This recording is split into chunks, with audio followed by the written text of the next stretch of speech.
Look at the ink, watch it drip, drip. Look at the blood, look at the ink, watch it drip, drip. Look at the blood, look at the ink, watch it drip, drip. Look at the blood, look at the ink, watch it, watch it. Look at the blood, look at the ink, watching it drip. Coming up empty, feels like a shove in my hip. All I know your whole soul and it's my grip. Look at the blood, look at the ink, watching it drip. Watching it drip, what can you say? I'm running flat, but I don't empty. You don't have to jump anything. Yeah, why can't I hear my microphone? Nah, I hear my blood clot mic.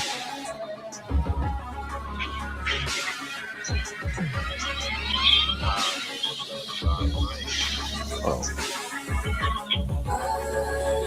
I guess so. Hold on. I gotta see something. Something's up with my volume. I am the one for you, helplessly seeping through. Let's go play peekaboo, something I've grown into. I am the one for you. Oh, come on. What the hell? Let's go play peekaboo, something. Y'all are definitely not working with me today, bro. Look at the ink, watching it drip. Coming up empty, feels like a shove in my hip. And I don't know. So I'm losing a grip. Look at the blood, look at the ink, watching it drip. What can I do? What can I say? I'm having fun, but I don't empty. Definitely not working with me today. I don't know what the fuck's going on.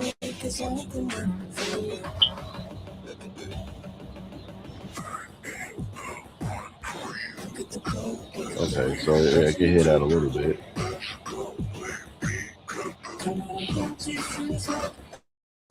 This song is kind of fire.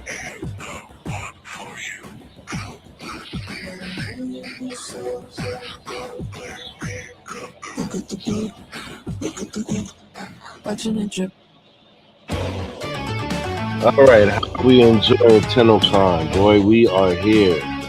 We are here. Squad up and tune the fuck in. We're gonna be here for a minute though because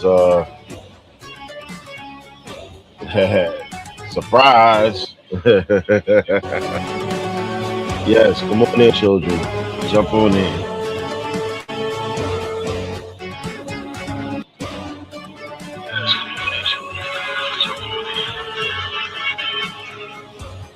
You know what? Maybe it's that. Maybe it's that.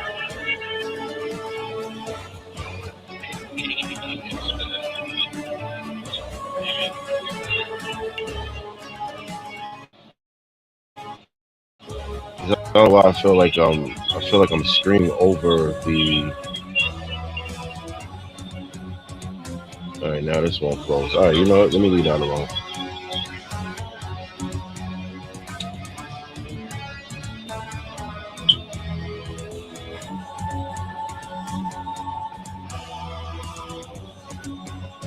All right, so that's looking good over there.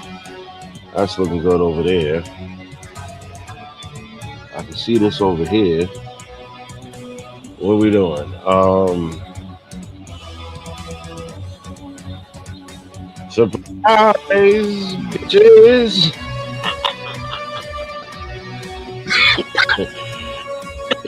Excuse me.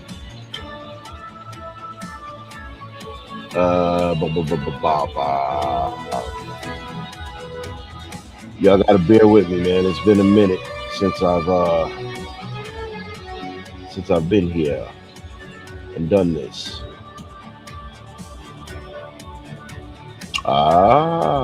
There we go with that. So, all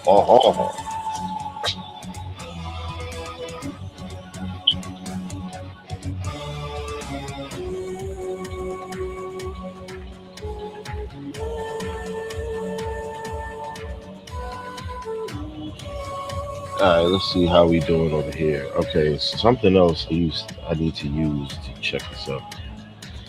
So we pretty much gonna rock out with this all day on TENNOCON until it's over. I hope y'all got your drops. I hope y'all got your free weapon. Your Misa Prime is coming up at 4:30.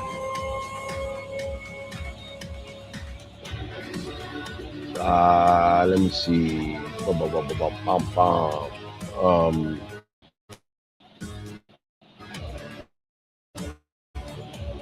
yeah, we'll be here. We'll be in the building. I need to check something though.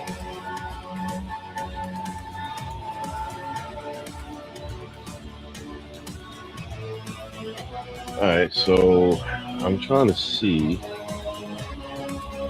why it's not coming up here.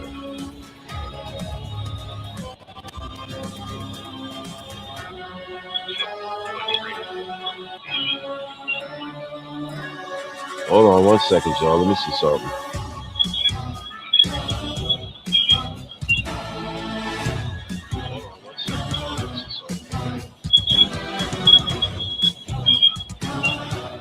Oh, feedback. Mamba card feedback. Wow, I'm in trouble.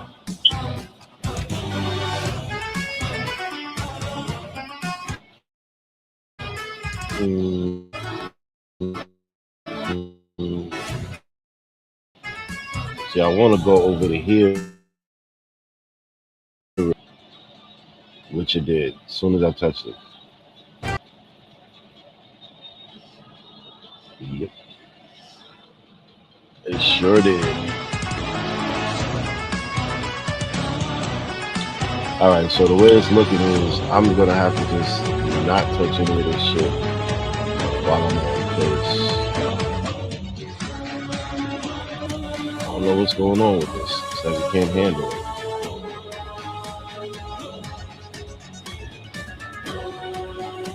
Okay, my good people, so we're waiting. We're definitely waiting. Okay, I see something over here with Hunhow.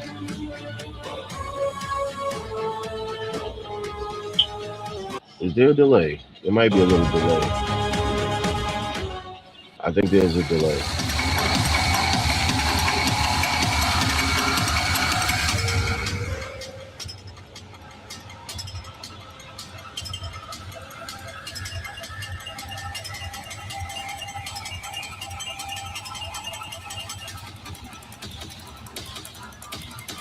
Yeah, I think there's a little delay. Okay, so that's right there. Good. All right, let's see what they're talking about. Wow. Oh my goodness. Hi, friends. Hello. Welcome to the art and animation of Warframe. My name is Danielle Sokolowski. I'm the Principal Senior Community Manager on Warframe, and I'm joined by the incredible talent you see here on stage. They're here to represent their teams and talk about their work on Jake Shadow's Constellations, the Old Piece, and of course, okay, so works, right? Let's see what we got. Right, we got to reveal some things, right? Yeah. So why don't we meet our panelists? We're going to start over here with the lovely Elise. Hi, my name is Elise Geimer. I'm a Principal Animator. Yeah. All right, we got volume. I'm Tim Sorman. I'm a Principal Animator on Warframe and a mocap performer on both games. Okay, he's showing off now. Hi, and I'm on. You gotta, if you there, give me a second. Let me finish running this.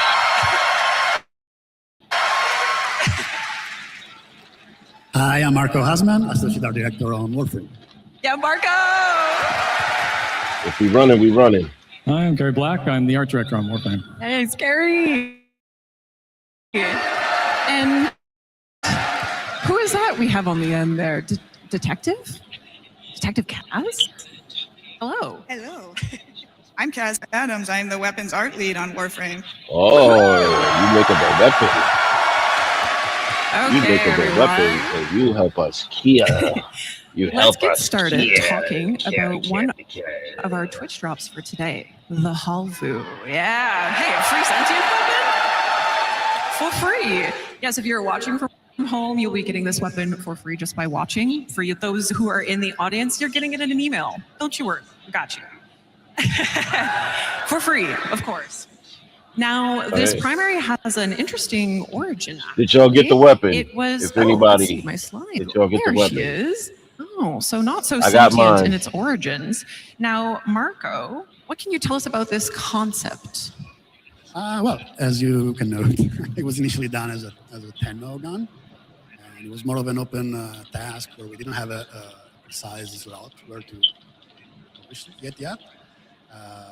So I wanted something that it was still working with our rifle animation, but I really like that kind of minigun vibe. So I really wanted that floating and rotating barrel.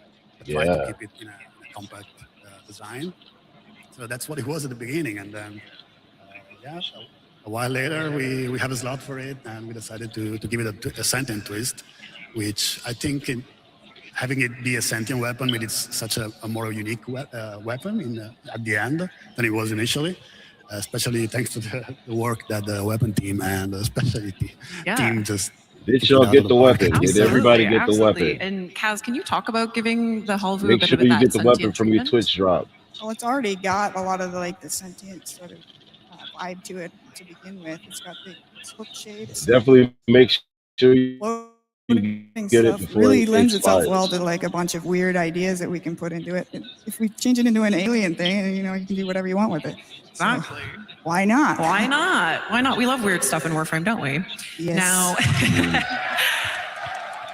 yes, and those weird components really came in, and the team on the animation team made that a bit of a focal point in the alt fire, and actually kind of like every animation aspect of this weapon, utilizing its many moving parts. So let's have a look at the animation work that went into that.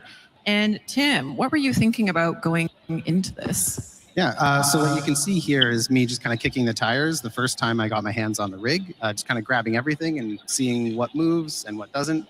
And Kaz actually suggested maybe it would be nice if the separate barrels could all move individually to expand and contract a bit, because originally they were all just moving as one piece, like a minigun, where it would rotate and only the top one would fire. But once they freed up all the controls, that allowed me to do whatever I wanted with it. You guys like that? Yeah, it's pretty sick. So we went Warframe weird for sure. Just wait, we're going to show you some of the final versions of this as well. It gets better. It gets better, believe it or not. But I know this is a team effort, Tim. Oh, I'm about to go put that weapon on right now. The VFX team came in, the design team, our Lua scripters, our technical animators, to make this really sick sentient weapon. Now, just you wait, guys. Again, this is free. It's a free sentient weapon. Yes, that is the alt fire, correct, Tim? Yes, and just a little lesson for game development. Whenever you make a decision, it doesn't add to the work, it multiplies it, just so you know. So my apologies to the programmers and designers who all had to deal with the complications of having them all fly out like that, and figuring out how to do the math to have them auto aim and things like that. But it all came together in the end. Yep, they made it look incredible. Again, reminder, this is a Twitch drop for today. And again, for those of you who are in the audience, you get it in an email with the code. Yeah. So you get this really cool weapon. Thank you for being at TENNOCON. All right, since we're on the topic of weapons, we have a new Prime Access coming later this year, which will include a very exciting primary weapon. And let's see who you can guess who for. Which Warframe? Hold on. Introducing the Stephalos Prime. Oh, look at this. Now, Kaz, with Prime weapons, we always kind of want to take it to the next level, but with the Stephalos, which is such a big, grandiose weapon, I imagine that kind of presents some challenges sometimes. Yeah, sometimes we start with really enormous weapons on the Tenno faction. So if you're going to make something enormous look more elegant and beautiful, you kind of need to slim it down a little bit. You need to get rid of some of the surface area and just stretch it out and make it more elegant that way. So we stripped it back down and we made it longer and more elegant that way, and then came back in and added some touches of the gold rails and everything on it. It made it a beautiful Prime weapon. Now, we can't have Prime Access without also having Prime accessories, right? It sounded juicy. Now, for our Mystery Prime, which you've surely not guessed what it is yet, we have Operator and Drifter cosmetics. Yes, ma'am. Oh shit. And Marco, I believe this is the first time we will be launching a Prime accessories kind of like face pack. It's got the eyes, it's got the ears, it's got the face. So how did you guys approach that to kind of make it fit so beautifully on the operator and the drifter? Well, we generally wait until we are done with the actual Warframe design to jump on the accessories, so we can steal some ideas and keep the identity of the original Warframe still present in these accessories. And maybe you can guess what the crystals are here for. Oh, did I hear the word crystal? Yeah. Oh, Marco, do you want to tell them what it is? Citrine. Well, we'll find out in a few seconds. Okay. Citrine Prime. I knew it. Get the fuck out of here. Did you guys guess? Did you get it? Yeah. Come on. It was supposed to be collectible. Yes, yes. Our crystal queen is getting the Prime treatment. Isn't she beautiful? I guess I was wrong, though. Gorgeous. I guess I was wrong. Marco, Citrine already has a very kind of one-of-a-kind design. So how did you work with Corey to integrate those Prime elements? Well, yeah, a lot of work goes early on to try and keep the identity of the original Warframe still present and still very recognizable. So I think that's when you approach a Prime Warframe is the main challenge of that task. Big elements to take the bigger wings at, like in this case. What is happening? We have the shoulders and we added a skirt on the back, but still always resonating with the main theme of the Warframe. Absolutely. And now, okay, so we have a very exciting future ahead of us with Citrine Prime Access. And now this isn't everything that's going to be in that Prime Access, of course. So you'll want to tune into some of your dev streams. We'll share a little bit.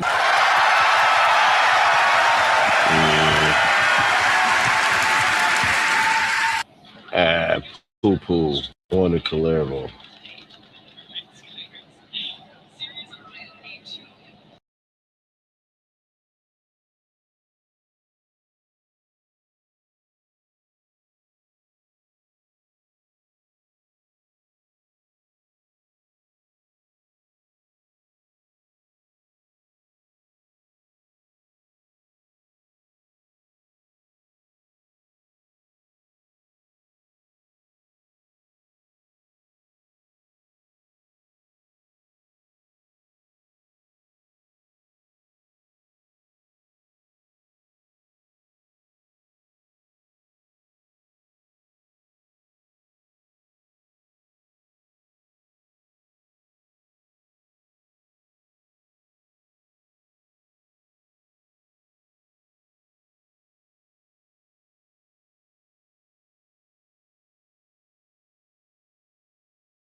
Super intrinsic to the Warframe world.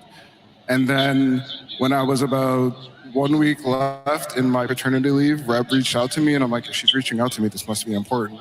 And then she's like, so we're gonna do Jade's babies. Do you want to design them? And I was like, yes. And I was still on paternity leave, and I had a few moments during a nap to do some sketches, and During a nap? Yes.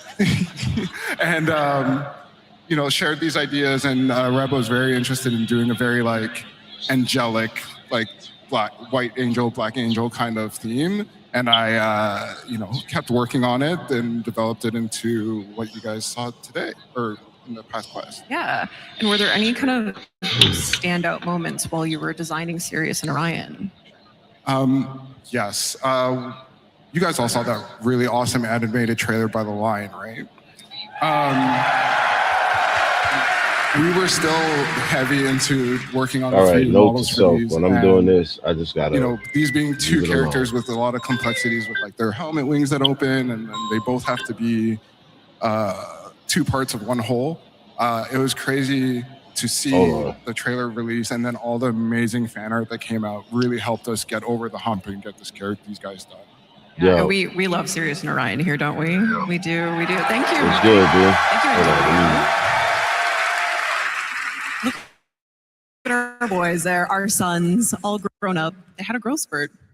Now, Kaz, working off of Mike and Antonio's work with Sirius and Orion, you designed their signature heavy size, the Wrath and Pride. How did you want to approach the concept and the models for these? Because you did both. Yep, I did the whole thing on these ones.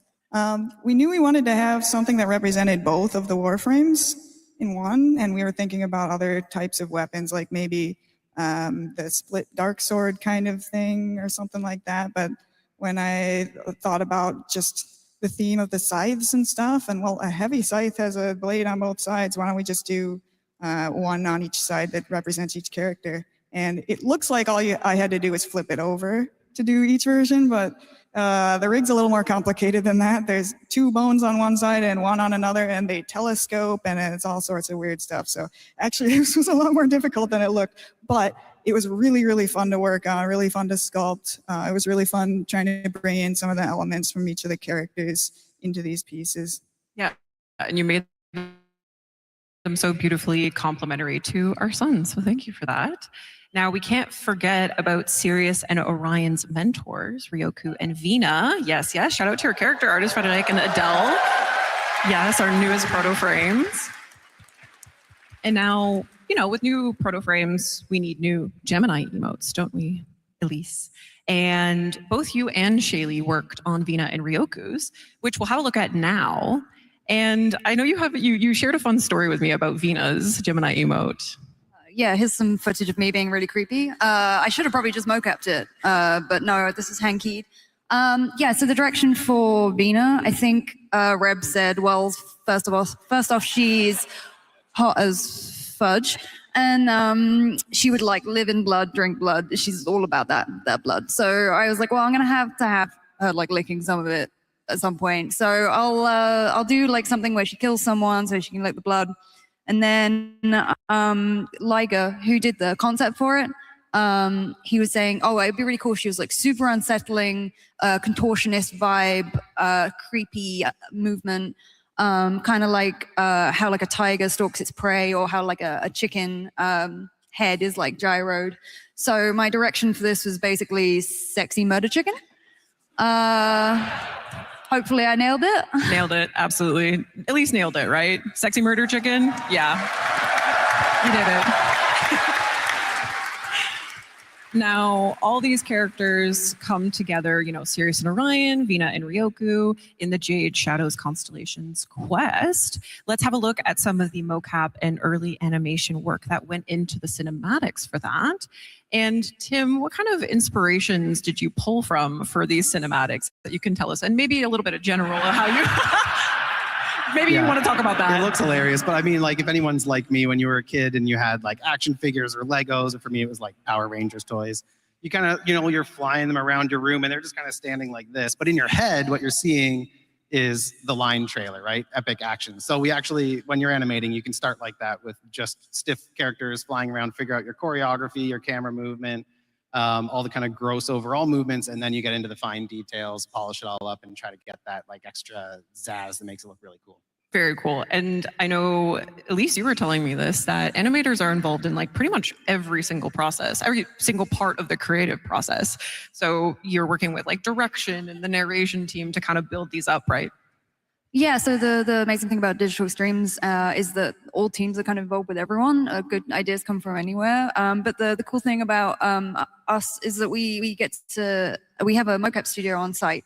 So me and Tim are animating these scenes, but we're also doing the motion capture. We're in the bodies, we're acting as the characters and talking with Jeff and Reb about what the narrative team are thinking for this, and working with sound and everything. So it's one big collaboration, and it's really nice that we're it's not like an outsourced company goes away and does a mocap and we get it and we just animate it. We're through the whole process, so it's really hands-on. We love that, and we love that. Okay, who is yes. We love our animation team. We love the DE team. Okay, who is ready for some more reveals? You guys like cool stuff, right? Yeah. Well, let's have a look at a very cool and sleek operator and drifter suit coming.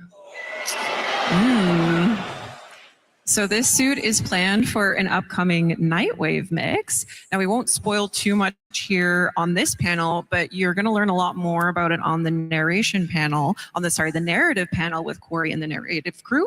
So you want to tune in for that. Are there any motorcycle enthusiasts in here? So this is speaking your language then. Yeah, I see you. All right. In addition to the suit, we also have another mix reward that will be coming. Elise, any words for this before we show it?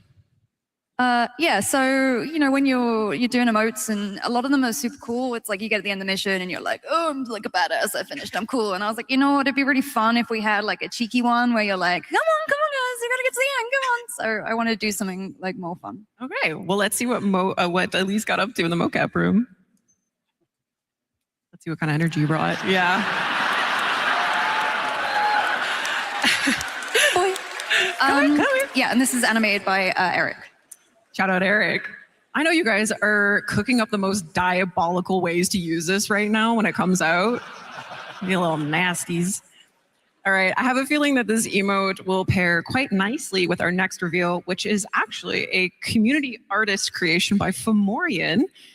Yeah, say hello to the Conquera Signa. Oh, boop, there she is. We got cat ears. I'm sure Jeff is really happy about this. Jeff is so happy. I got away with getting dance emotes in the game. Now cat ears? What else can we get away with? But yes, this is a community creation by Fomorian. And you might have noticed it says Conquera. So this will be our top tier donation reward for the Quest to Conquer Cancer campaign in October. So yes, you'll unlock this together as a community. Free reward. Get excited for that. Now, to tide us over until then, someone was pretty eager to model them for us. This man is never going to talk to me like autoridad now. He's never going to forgive me for this.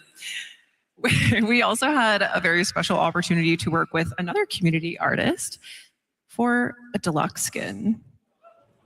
Maybe you guys can create a sound quake in this room right now.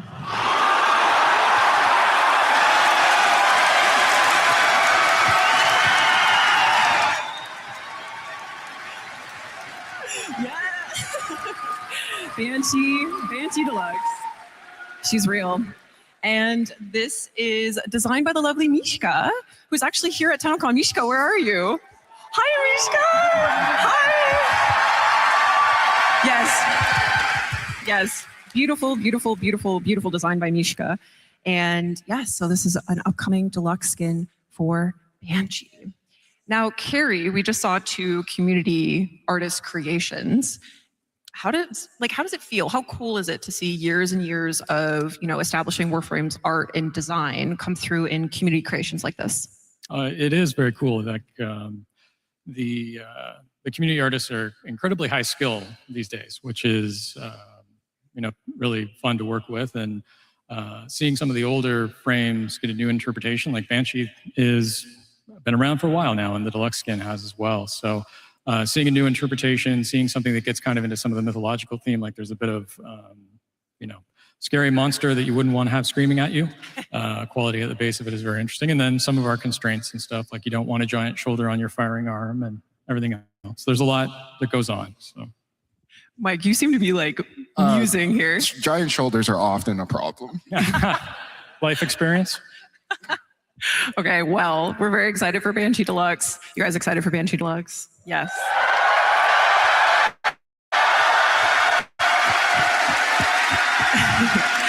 Okay. So much to look forward to, but let's take a look back. The old piece was quite a monumental update for, obviously, you guys, the players, but also for us at DE. We essentially set the stage for our journey forward with the old piece. But, of course, before we look forward, we have to look back. So we look back through the eyes of the operator as they relive the moments of the war-torn moon Parida. This was an entirely new environment and setting that was majorly ambitious for the team to execute on. So let's have a look at some of the work that went into building it. And Carrie, I'm curious, what did the beginning weeks and months look like establishing Purita? Rushed. Yeah, it was coming off a very big update. So 1999 and the Encore were kind of huge for us, as I imagine a lot of you would remember. So, it was an intense patch at the beginning, and trying to nail down what it was going to be and what we had to achieve was an interesting process. So, it's the World War I vibes where you see that there was a grinding conflict. It was trying to make it much more personal as far as the story goes, like a note of friendship between two people in the middle of what was recently a war is an interesting concept to try to bring across. Show some classic Orokin when it's intact and on and on. And then, of course, rocks. Rocks. Yeah. Bane of our existence. I learned that they were very challenging for the team. For years, yeah. Plains of Eidolon, about a week and a half, 2 weeks out, we were still trying to make rocks that would look sufficiently good. And it feels like it's a solved problem now. Rocks are hard. They are. Rocks are hard. Purita, we love rocks, yes. Purita is also where we meet Adis, our little sentient friend who went through many iterations actually before we landed on the version that we know now. So let's have a look at some of the exploration the team did there on that. Marco, how in the world did you make players care about a sentient character? It's kind of unintuitive for us, right? Well, this is one of those rare occasions where we managed to get most of the concept team to take a stab at this. And we had, stuff that was very, very alien and something that was a little bit more into the human. And then, you have to pick one artist to go at it and finish it up. And in this case, Alfio took care of the last steps that you see here. And even at the very last steps, we even took more of the humanity out from taking care of the skin, but still keeping that kind of mask that could still emote. And you have the original Eddie's face under it, aligned to the eyes, etc. So we push it more and more into less familiar, more alien. And I think at the end, the reason why you still care so much for the character is mostly for the narrative, for the story, kind of the whole quest that you run through with him. And especially the work that the animators and voice actor did that really pushed it forward. Absolutely. You brought it all together. Now, if you've played the quest, the one of the biggest bosses in Warframe to date, the Hunhalis. Oh, Carrie, you might want to fact check me there. Is it the biggest to date? Are we including spaceships? Ooh. Spaceship bosses? Maybe bipedal characters? Let's go with that category. Golems or something. It's very big. Yeah, he's very big. Yeah. How did you guys go about tackling such a large-scale sentient? I mean, it is different. You don't often kind of design from the point of view of an ant about to be stomped. So a different kind of design challenge on that side.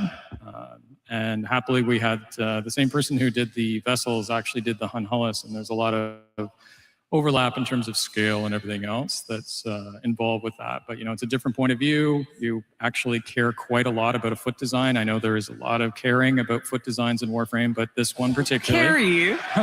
Carrie, we're trying to get through this panel without mentioning feet. It's a fetish. There is that. But yeah, you look up, so your silhouette at the top, everything else matters. So it is a bit of a different game, and it's bloody huge. So. It is bloody huge. Shout out to Alberto for such phenomenal work on the Hunhalis. Now, if you want to see some really cool kind of in progress states of the Hunhalis model, we actually have a bonus panel content article that will be posted over at warframe.com after this panel concludes, and it includes, Alberto's kind of step-by-step on how the Hunhalis was created. So you'll definitely want to check that out. We also can't forget about the Dactylus in our lineup of sentient characters. And now, Mike, can you tell us a little bit about how it was collaborating with different departments to make the Dactylus? It's kind of a dynamic character in the boss fight. Before that, next time you guys are doing a big, giant robot, please let me know. I think we already did. Working on this guy was really I think Carrie told me to say fluid process. It is. There's a lot of interdepartmentals. Yes. Often, sometimes or actually I should say, the question often is what comes first, chicken or the egg? And the answer at DE is generally yes. So working on this, we worked with a bunch of departments, and Corey did a really cool design, and then having to make that in 3D and make it to the specs of the game designers for the boss fight was interesting. Like, I tried my best to split it up into different parts just in case if there was anything they needed to do, or if they changed their mind, they could do that. And I think at one point it was really bulky and really like hulked out, and they were like, we have to feel sorry for him. So we had to make him a little bit frail. And I think when we saw the demo last year, it really hit. Yeah. When he got stabbed. Yeah. Well, I know that you wanted to make the players care about a sentient character, which coming back to Adis was a bit of a tricky thing. Was there anything that you took from Adis that you applied to the Dactylus? We literally took his eyes and then put it in this character. I figured, if it worked for Adis, it would work for this guy. So absolutely. All right, and credit to Frederick as well for giving it its texture polish as well to really drive it home. What's up? So another unique element to this update was the new fun. I don't know if you saw the other day. I did a quick live from the border. Of course, they came so fully equipped. I kept my word with you, and I kept my word with E. And Kaz, I know you had a blast working on these with the checked weapons it out. team. What were some of the highlights? I saw that everybody had their wheels in the water, which is always fun. And nobody was catching anything. That we had so to, now I feel it's my mission at this point was the go back out Orpheus there and show them how to catch the fish, because well, I can't make everything. There was like maybe about 7 to 8 poles in the water. Guys were just sitting there out there chilling some other elements. So I started looking at Teshin's model and as well, and bringing in more of those. Wasn't nobody catching nothing.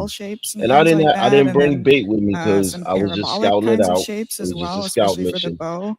But yeah, just kind of tried to expand the style a little bit. Because now I have to go out there and show them how to catch the fish. Hard to start with these sorts of things with the blank page. You don't know what you're going to do. But by the end, the last one I did with the Rattlers, you gotta do it yourself. That one so I'm I gotta really go proud out of. there I and think do that it one came out myself. the best. Yeah, as you should be. But It's incredible, thank right? you, Fun. Thank you for coming through, man. Always appreciate it. And we're back on that water. So speaking of weapons, we had some big ones released in this update, the Tactylus artifacts. Focus so weapons that have performed tower on strikes, as we know. Drops, so you got your Twitch account attached to what kind of techniques did the animation team employ to kind of give it that the drops? Because it's the only way that those drops are going to go to your account. Yeah, you must have usually when we cast and powers, you must be on we're for focused 30 mostly minutes. on mobility. Warframe's a very fast game, and we want you to be able to cast powers on the move. Hold on 1 second. But with the advent of the Gemini emotes, we kind of tapped more into a cinematic camera where we would take control for seconds, not too long, and it really adds more cinematic flair and zazz to it. So when we had these big weapons, we knew it wasn't going to feel huge and impactful unless we did the same thing. So we made a bit more of a cinematic moment, take over control of the camera, and really show like the perspective of how big these things are. And I know you guys didn't mocap any of these because I don't think you could, right? So they were mostly hand keyed. Am I correct? Yes, we'll often shoot video reference, but I think maybe that first one that was shown in the demo was like a little bit longer, where you grab the sword and pull it out. That was originally mocap, but then we had to like crunch it down for speed, and there's heavy modification after the fact. But the rest, I believe, are all hand keyed. Yeah. Incredible. And I know a lot of VFX and SFX to kind of like really bring it home and give it that punchiness. Now, the Tauron strikes, like everything else we've discussed thus far about the old piece, all came together in one seriously epic cinematic quest. Elise, this screenshot maybe is giving you a little stress from looking back on putting it together, but I know that you said it was particularly cool to work on this opening sequence. Yeah. The sequence was super fun. You can't mocap guy gets smacked by a giant vessel. Well, we could, but I think someone might die. So yeah, so you can't mocap like hardly any of this stuff, and you also can't film any reference, which is what I usually do. So you just have to kind of eyeball it, and it was a really fun challenge. And then I think I was done with the sin and moving on to other stuff, and then Jeff said, hey, I know we have him on the ground and then he gets smacked and then rolls and then does all this other stuff, but the designers have added this really cool marrow tick feature. So what if instead of that, he jumps up, hits him in the face, then gets blasted, then falls through the air, then gets knocked, and then da-da-da-da-da, and you have 2 weeks to go. So that was a fun challenge. So you made it happen. Yeah. And Tim, as I understand it, you found some motivation during your mocapping. You found it in a really great place while you were working on the old piece. Do you want to share that? Yeah, so like I woke up at one point last year with frozen shoulder, which just meant that like if I move it to certain positions, it would hurt a lot. And I thought, well, I just won't do that. It'll be fine. And then I was mocapping, I think, some agile animations for Uriel where he's got to like, raw. And I was like, oh, that kind of hurt. I think I really need physio. And physio apparently is find all the things that hurt the most and then do that for 40 minutes in the morning and 40 minutes in the evening. And I was like, I know I need to do it, but it's like, oh, it's so annoying and it takes so long. And but at the same time that this was going on, NDD20 was doing his new player playthrough through Warframe, and we love watching him get absolutely giddy about the lore and feel all the feels in the quest. You know, getting to experience that again for the first time vicariously. To all the people who stream their new player experience, thank you for giving us the opportunity to feel that stuff again. But yeah, so what I did is I said, I'm just going to save these as a treat. I will only watch them while I'm exercising, doing my physio, otherwise I won't do them. And so he motivated me. So to some extent, you can thank ND for the old piece having all the proper mocap where it's not just one arm stiff by my side the whole time. So wow. Wow. Thank you, Andy. I was hoping to shake his hand today, but he's not here. So sometime maybe we'll make that happen. Virtual handshake. Yeah, thank you everyone who plays Warframe and streams it and shares those experiences with us. That's makes it very special, very motivating for the team. So thank you, Elise and Tim, for sharing that. We now have a video showcasing all of the incredible animation and mocap work that went into the old piece. So sit back, relax, and enjoy.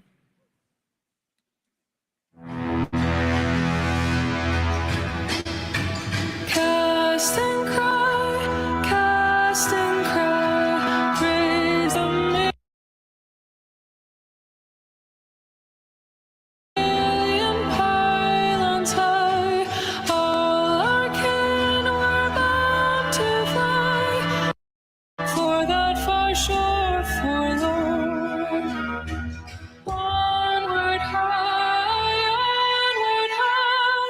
where but we may tame the sky. Oh, but we shall distant die on that far shore forlorn. I'm sorry, I didn't want to. It was him or me. Him or me. Shadows lie, though the haughty ones divide. Gold shall never break our tie to that far shore forlorn. Onward high, oh, but we may tame the sky. Oh, but we shall distant die on that far shore forlorn.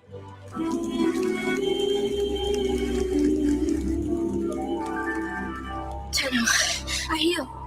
I try.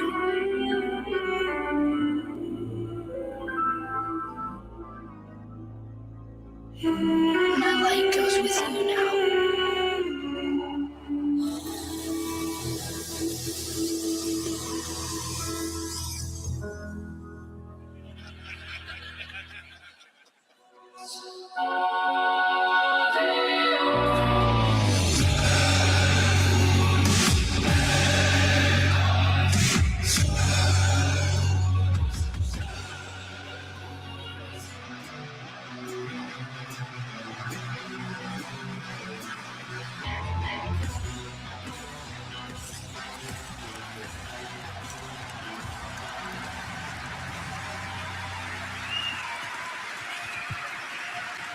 I mean, wow. I'm sure. I think we know how your shoulder got messed up. Yeah, actually. We gotta talk to Jeff. Literally just got a case of the olds while I was sleeping. Well, shout out to the animation team, DE team, obviously. Like I said, this was such a monumental quest for us. So give them a hand for such incredible work on such a big, important quest for us.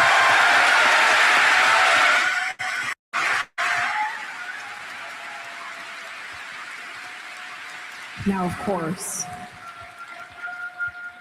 that quest sets the stage for our journey to Tau.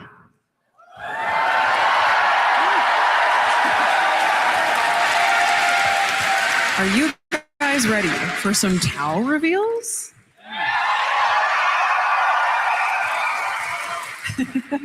Is Tim not ready? Is that what was happening over there? Okay. So let's start with the kind of weaponry you'll have in your arsenals. How does a shotgun sound?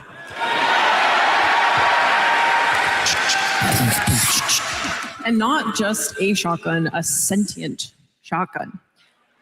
Yes. Now, Kaz, we can't say too much about this, but we are looking at a sentient shotgun. What can you tell us about it? Well, it's got 6 barrels. It's got to be really weird. It's sentient. There might be a really weird animation that goes with this one, with some really weird little arms and stuff. Tim, do you wanna give them a little tease, maybe? Warframe weird. Warframe weird. So sentient arms, 6 barrels. They move. They move. They do stuff. Okay, you'll just have to wait and see. All right, and it's been a while since we've had a new fist melee weapon. Yes. Kaz's jazz that you guys are excited. It is an unbelievably cool design. Perhaps we'll see it later in action. Without spoiling anything again, Kaz. Sorry, Kaz, I haven't given you any crazy prompts for this, but what can you tell us? What was actually your favorite part about this design? Well, the metal parts on the front, they might look a little bit like the sentient thingies that move in that undulating way on sentience. I don't know what you call those. What are they, generators? Wings? Wings? Yeah, so it's kind of like, when you're like tapping your fingers. It's kind of badass. Undulating fingers. We like that. And with a new shotgun and with a new fist melee, you'll surely need something to shoot and punch, right? Well, we're heading to a place where you'll meet some very interesting sentient enemies.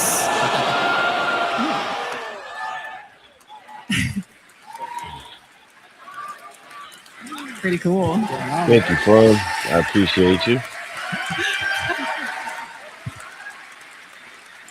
Don't you just want to punch him? Yeah, I kind of just want to punch him. Okay, again, so sorry, we can't say much about this at all, but maybe you're theorizing. You got some things going on in the brain. All shall be revealed soon, Tenno. We can, however, show you some work in progress animation for this new sentient enemy. So let's have a look at that. Okay. And this video is interesting. It actually kind of highlights a very interesting part of the developmental process when sometimes the model isn't ready yet. So you're actually seeing a coolant arachnoid cosplay as this new sentient enemy. Look at him go. Yeah, I was actually talking to Eric who animated this, and he said it's really useful to have existing models with similar shapes and movements to work off of. So this is really super cool to see, and we're excited to see when the model gets done. Actually, do you guys want to talk about that? Oh. Sorry, I was just gonna say, yeah, we Warframe production is pretty quick, so sometimes we just have to get going without knowing what the final model is gonna look like, and we just have to use whatever's close, and then adjust when the final stuff comes in. And it works out in the end. Okay, you got a little teaser there for how that sentient enemy is going to be moving around. Hold on. Okay, you have a new shotgun. You have a new melee.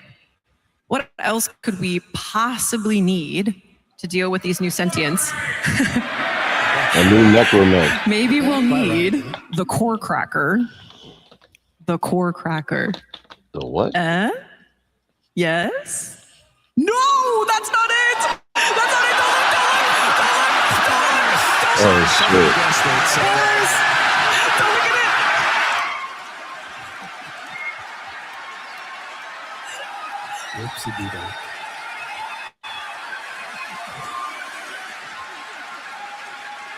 You sure like that revolver. Yeah. We love the core cracker. Wow. We love the core cracker. Wow. Okay, you ready for this? An interesting weapon like this surely needs an equally interesting Warframe! Oh, shit.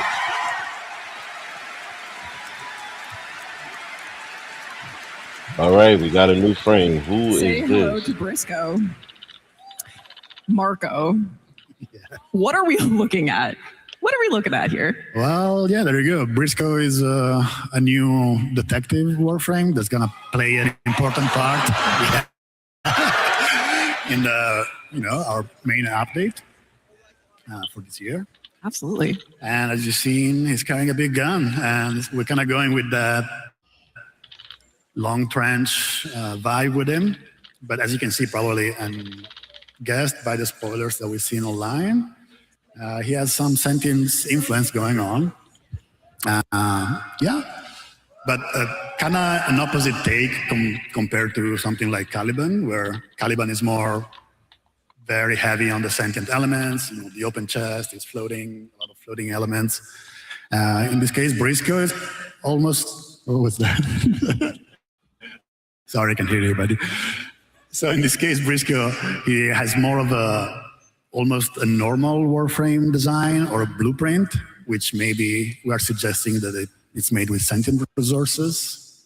Marco, teasing a little too many things there. So who's excited for Briscoe?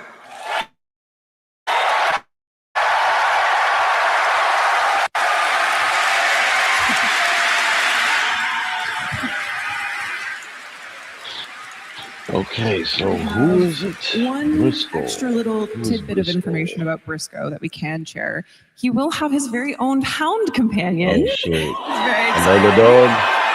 And it looks got awesome. another It looks dog, awesome. huh? I'm We can show sorry you we're right not now. showing it to you today. Picture it in your mind. Picture it in your mind. But we'll show it in future dev streams. Don't worry. But get excited for that. Little Briscoe hound companion. Okay. Tenno, that brings us to the end of the art and animation panel. There will be an article, like I mentioned, a bonus panel content article posted over at warframe.com. It features things like a video about Descendia's level design process from Cole Crosby, which is very cool. You'll want to check that out. Thank you, panelists. Thank you, Elise. Thank you, Tim. Thank you, Mike. Thank you, Marco. Thank you, Carrie. Thank you, Kaz, so much for joining and sitting up here in front of this amazing crowd of Tenno, sitting here in London, Ontario, Canada, watching from around the world.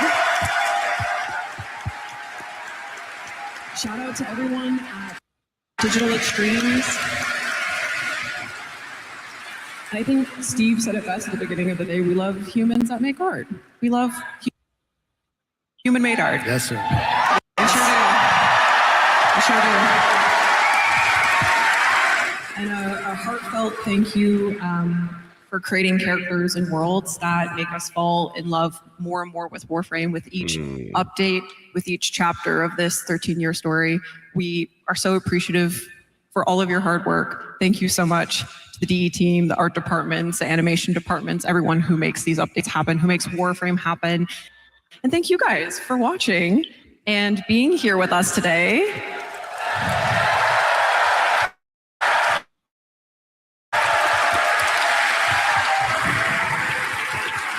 Now,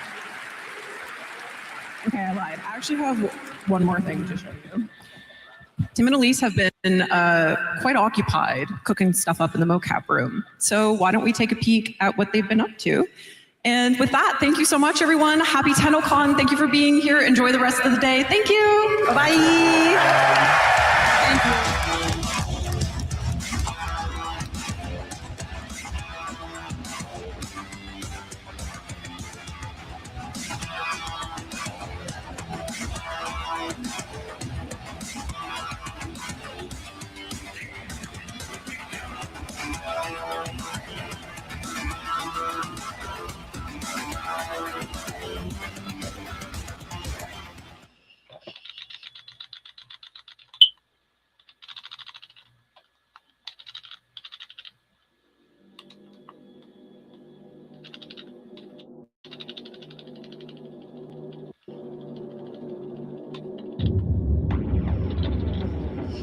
What's next?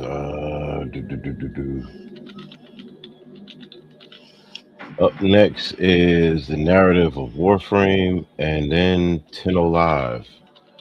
That should be Tenno Live is going to be all the reveals, the big reveals. So even if I have to run out and grab some So things, you lost I your gotta voice at run the to the bathroom. TENNOCON, I'll eh? leave the stream running. You ain't here for nothing. Free rewards. It's always free rewards. If you watch TENNOCON for 30 minutes between 11 a.m. and 4:30 p.m. Eastern, you'll receive the Halvu And if primary y'all wondering weapon. what I'm over here. Someone offered me a free weapon once. Hey, kiddo, he said. That part. Gave me the creeps. Now, Tenno Live is where things get interesting. Shit. If you watch for an additional 30 minutes, you'll get Mesa Prime, no strings attached. Mesa Prime. Those guns she carrying ain't no toys. Peacemaker. Ain't that ironic? So you need to know how to get these rewards. Logging into warframe.com/Twitch.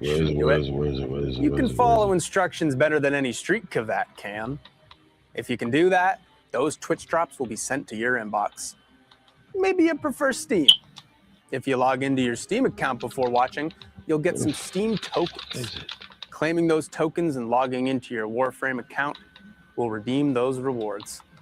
Oh, it's gotta be on. It's almost time. Let's enjoy the show. See you around.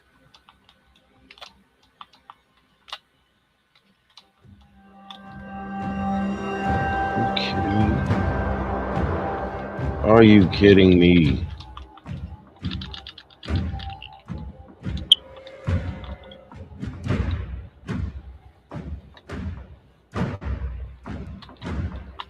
Oh, there go the other one. Got it. 43 seconds and boom. Got it. Got it.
Oh, yeah, your boy gotta definitely go to the bathroom. Holy shit. Definitely thank you, Fun, for coming through, as always.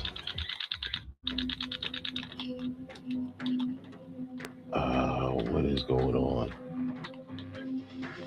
So far, so good with TennoCon. I mean, you know, I'm not disappointed. I've done the TennoCons for a few years straight, and so I already know what to expect. You know,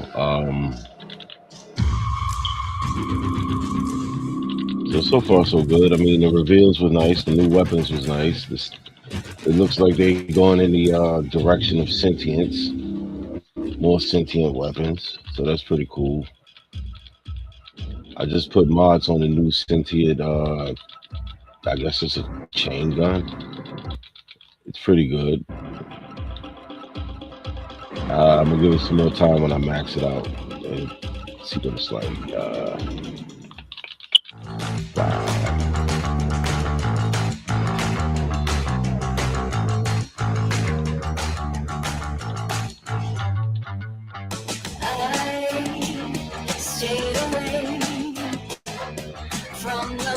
Now this is something I'm gonna give them credit on, is they've been on point with the music, like the in-between music and the songs they've been playing. They've been very good on the I am Sister Marie Leroux. Oh, my girl, ordained my of new soul, girlfriend, Sister sworn Mary to Lou. Lua, and bearer of the holy And fire. she is French of the holy fire.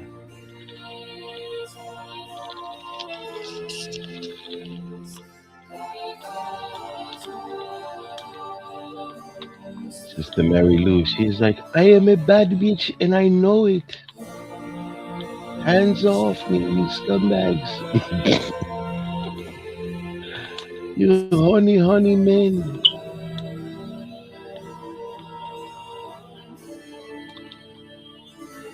Oh, come on.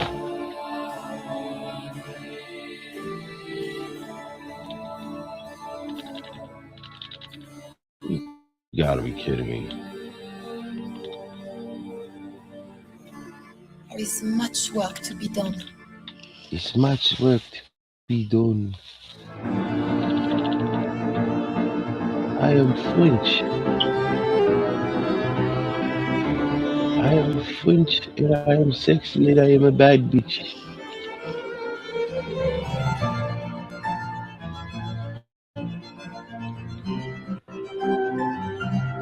And I have a what you guys would call a cake. What you Americans would call cake. I have lots and lots of it. Ah oui, oui, oui. I have cake.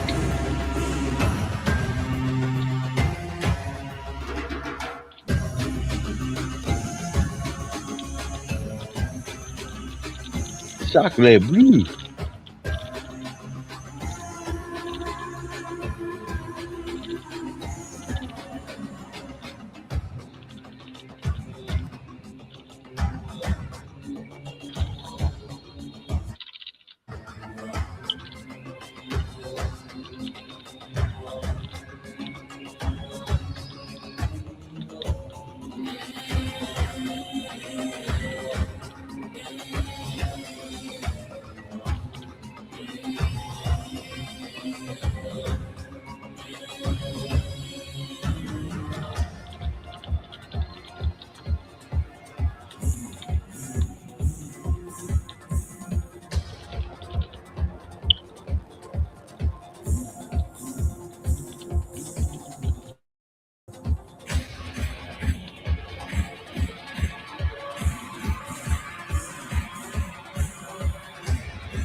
What time is it?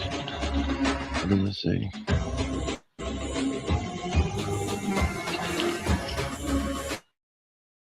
That should be what?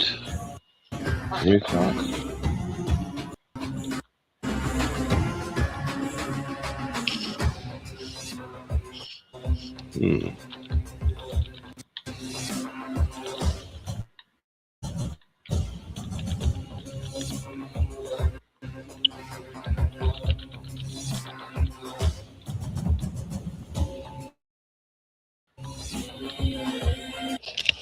All right, there we go.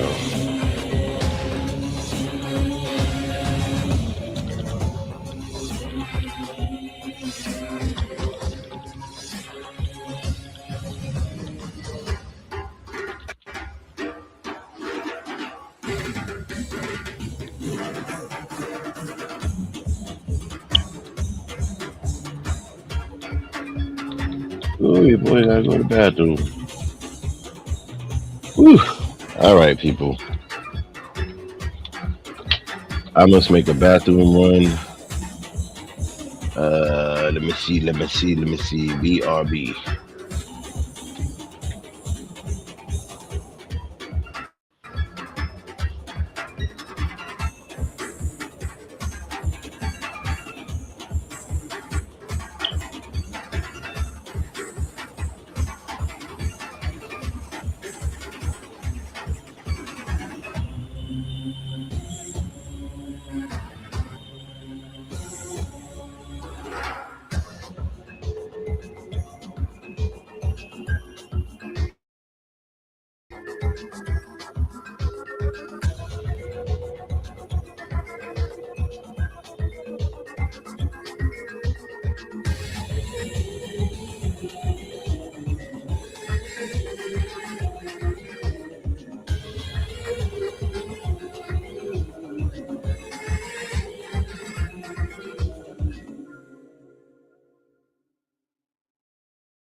Take away your promises.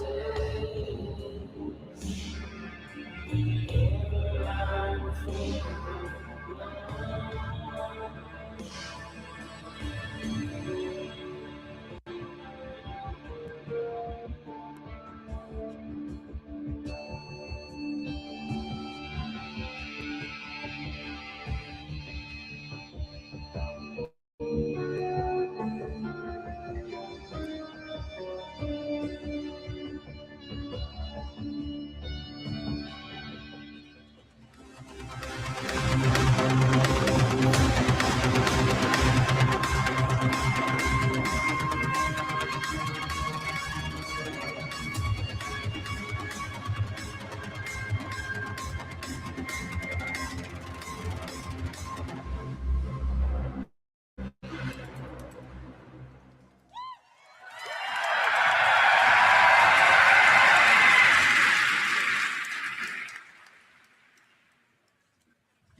TENNOCON, hello, hello. Tenno here, there. Hi, everyone. Everywhere. Those of you joining us in London, those of you watching from home, welcome to the 2026 Warframe Narrative Panel. Yes, that is right. We have been approved for a second year after last year's panel. Will we get a third? Who knows? My name is Corey van den Huggenvand. I'm a community project manager on Warframe, and I will be your host for the next 50-ish minutes, a deep dive into the lore of the world of Warframe. But you're not here for me, you're here for these folks. I am so pleased to introduce you to Warframe's principal writer, responsible for many of your favorite memes, Kat Kingsley. Hi, everyone. Next, we have our lead narrative designer, the Game Dev Hero Award nominated, Ryan Mole. Hello, everybody. Pleasure to be here.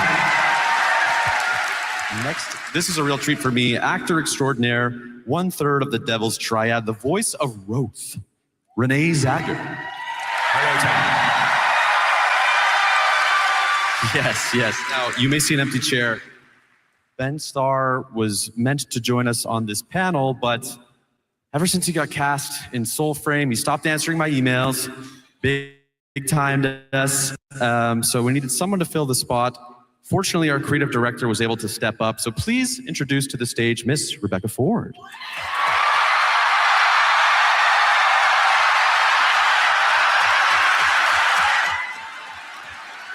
Stunning. Rebecca Ford stuns at TENNOCON 2026. I don't know how she made it. It's amazing. To her leadership. Incredible. Her fortitude. What can she do? Hello, TENNOCON. It's me, definitely Rebecca Ford.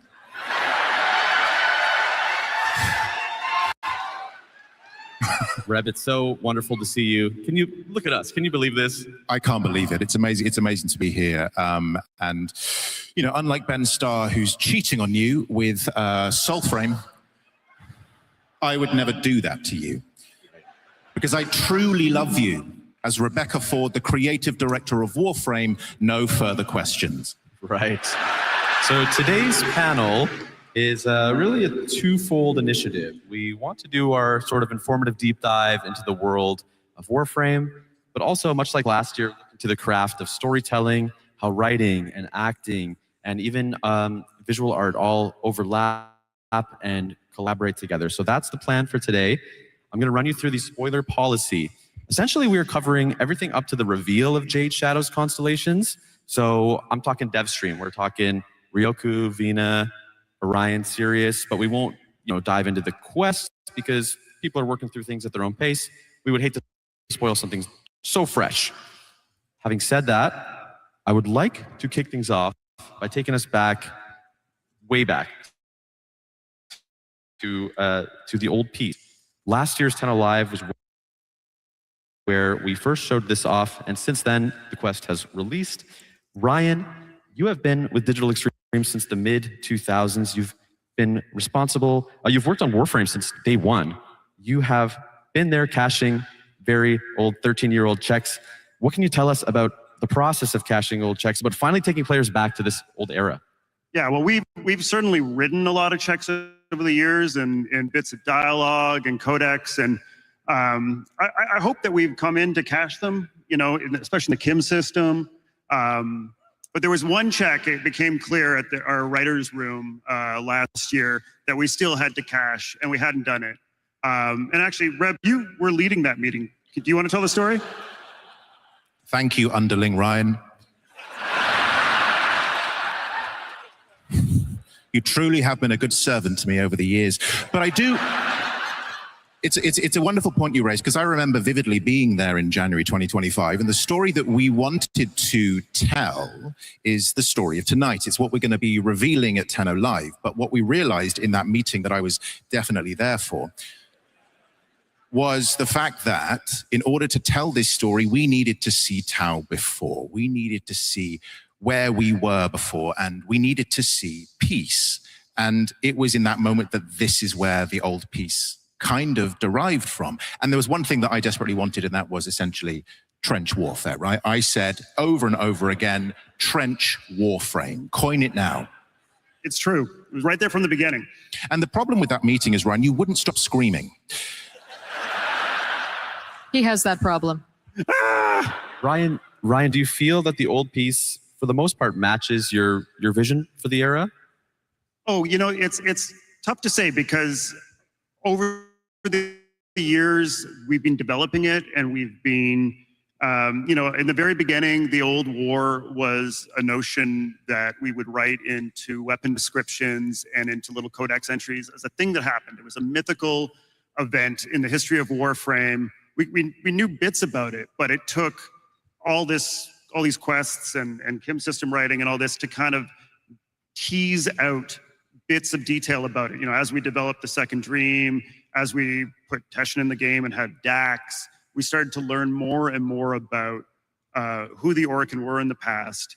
And so when it came to write this, it was almost like the way that the Operator and the Lotus are excavating memories. We had to do the same thing for this quest to really understand what this era of Tau was going to be like.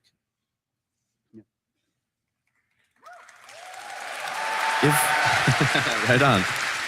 Also, if I remember one thing, again, very vividly, Kat, there was a conversation, the fact that, what was the story that we wanted to tell? It was almost like, you mentioned it in the room, it was the Christmas armistice of World War I. And I think that's the great thing about this game, is you're taking inspirations from various parts of the world and we're placing it into the game. We're transposing it into the key of Warframe, but it's always kind of identifiably that. Yeah, exactly. No, it was how do we're always trying to connect something that's so otherworldly to a very human experience. And that was something that you really wanted to draw from, Reb, is always, how do we connect this to the human experience? And that's something that, your leadership is always so inspiring. And thank you. And it's definitely human, Rebecca Ford. I really agree with you there. Yeah, and speaking of Reb's vision, if I had to guess, the Dax, the Grineer sentience, that was always a part of the plan as it relates to the old war. But I imagine things like the Hanhalas, the Tauron strikes, this great big anime sword, maybe that wasn't in the 2013 lore Bible. Reb, can you talk about balancing classic concepts with new things appearing in the past? Yeah. I'm a benevolent overlord, and what I want, I get. And if there's one thing you know about me, definitely Rebecca Ford, is that when I want something, I get it. So... It's true. Yep. Reb wanted a giant robot. I wanted a giant robot, so I got a giant robot. I wanted to focus on schools of ultimates, so I got ultimates. And that's how it literally came to be. I shouted at everyone and said, I want this, and I got it. It's why I couldn't stop screaming. Speaking of getting what you wanted, of course, the proto frames weren't on anyone's mind back in 2013, and yet here is Roth, who arrived with the old piece and whose voice actor is here with us today. Renee, this was your first step into the world of Warframe. You joined at quite the moment. What can you tell me about the early days of this project? I think every actor loves a great character brief, like a breakdown of what you want. And the brief, if I remember rightly, was the late, great Peter O'Toole meets Paul Bettany with a sprinkle Russell Crowe from Master and Commander. So once an actor hears that, it's like, okay, I know where I'm going. A little bit of research, and then you get the sides. I submitted my sides as any actor would for a self-tape. I waited, I called my agent, she hadn't heard, and I think 3 weeks later, I got offered the part. So here I am, and I'm very happy to be here. And you two had met. You two, yes. You two had a meeting in London, am I correct? Yeah, Renee and I met in London. Do you want to speak more to that, Renee? I do. My agent emailed me and said, Rebecca Ford, you are coming to London, UK. Would I like to meet you for coffee? And I think I was signed to do 6 4-hour recording sessions. And I think we had 2 left, and we met in London, discussed that. We did. Yeah, and the rest is history. The rest is history, and we'll never know what happened to that meeting. Lots of coffee. No one should ever know I was caffeinated out of my mind. Kat, can I ask you about retrofitting a new character into an ancient past? It was such an interesting challenge to write Roth, and it wasn't even so much writing the villain romance, because some of you know that is my whole genre. So when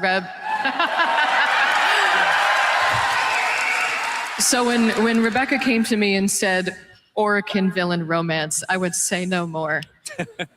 But the tricky part was writing an Orokin, because here's a character who knows more about Orokin society than we do, because he lived it. And so I had to go off and create the Orokin org chart, so to speak, and sit there and figure out a whole lot, because he was there, he lived it, he breathed it. And when you're writing a character like that, who also is so smarmy and so clever, so witty, and wants to hold that knowledge over you, he's a very dangerous character to write, because almost as a writer, I'm like, I think he's manipulating me as the writer. But he was so very much fun. He was like the ice cream sundae of the Devil's Triad. I literally had to save him last, because I'm like, I'm gonna write too much of him if I do it first. Add another branch, Kat. No more branches. No, no. The localization team will kill me. If you checked out our panel last year, you'll know we showed you what was called a casting sheet for Eleanor. This year, it's a little different. We didn't actually have a casting sheet for Roth. Reb, why was that the case? Well, as we know, I'm collecting actors like Infinity Stones.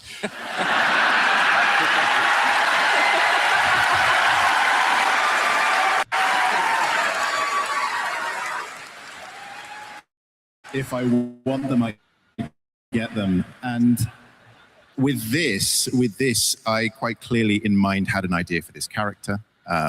And there was an actor in mind that I was particularly interested in. And Renee, you were that actor. And so we didn't actually need to write anything. It was more just finding the flavor of something. You don't need to hear the actual lines written down. It's more a sense of the character. So this is what you were given. And had you turned it down, which you never would have. Never. That we would have written something more particular and put out a casting brief. But really, we had you in mind from the very beginning. Thank you. Renee, I understand. Yeah, that's good. I understand you recently revisited some of the material from the Devil's Triad. Was there any line or any particular part that stuck out to you? I have a line that I'd like you to read. In the style of Roth? Yes, please. Okay.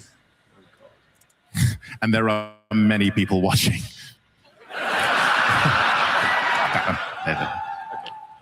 Okay. Okay. So this is the bloodbath proposal. Okay.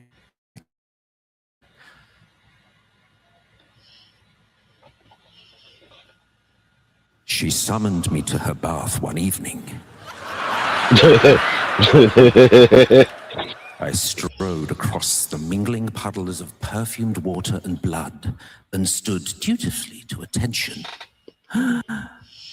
I'm bored, Rose. Oh, he's got a Let's great kill all voice. the other Orokin and take over. I like that. I knew this was gonna make my shit freeze, man. Come on. That line was written by our lead writer, Adrian Bott, who wrote all of the Descendia voice logs. Shout out to Adrian. Shout out to Adrian, Why the fuck did I do that? who Yeah, is I shouldn't have home did that. in London Prime or nearby Shouldn't have did that. with a family conflict, and he wrote all of those commands, the way of Orokin monologuing that I just could not even hope to approach. It's just beautiful the way that he can do that.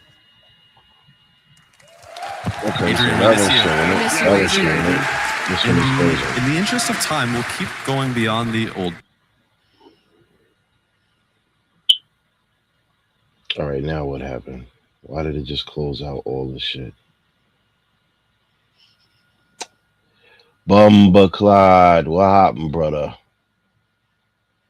It just closed out. Hold on.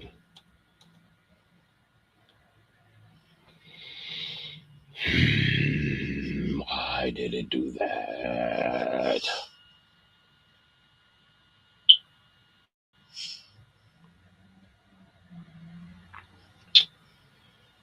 Sometimes it's such a pain in the ass. But we do it for you. We do it for y'all, but it's a pain in the ass sometimes. Do know.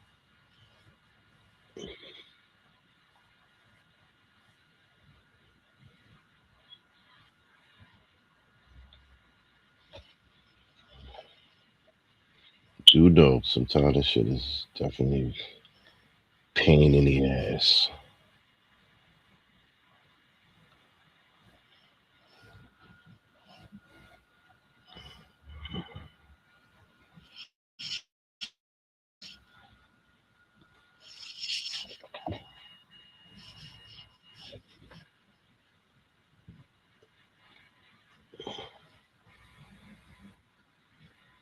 For days There we from go. the processor your PC wishes it had. Everybody's loving that Grubhub deal with Prime, huh? Amazon Prime members, There we go. Go to amazon.com/Grubhub, activate your free Grubhub Plus membership, and start ordering with $0 delivery fees on Grubhub. Eligible orders only. Terms and additional fees apply. For introduction in the game. So I was able to All right, we back. build those two Note to self, tasks I'm not together doing in that none quest. of that extra shit And I when I'm hope doing this. Because it just totally fucks up everything. I really love the teacher. We were talking about this back. It just totally backstage. fucks To up. me, it feels very just much fucks like up everything. Yeah. episode 3 of a TV series, right? It's like a two-parter of Awakening and Force Prize, and we go into episode 3. That's the teacher. For sure. I mean, Warframe is very episodic in how we treat our quests. It's almost an anthology in certain respects, where we're getting different characters from all over the place, and really just to go back to those early days. One of the other things about that quest was that I wanted to write a quest that was specifically for the new players. I knew all of you who are here or vets would maybe want to go back and play it too, but I didn't want to have to worry about putting challenge in there for existing players who've got thousands of hours in the game. It really had to be for those players who had 3 hours in the game. And I think all of you appreciate that you're going to get fresh blood sticking around a little bit more because of that quest.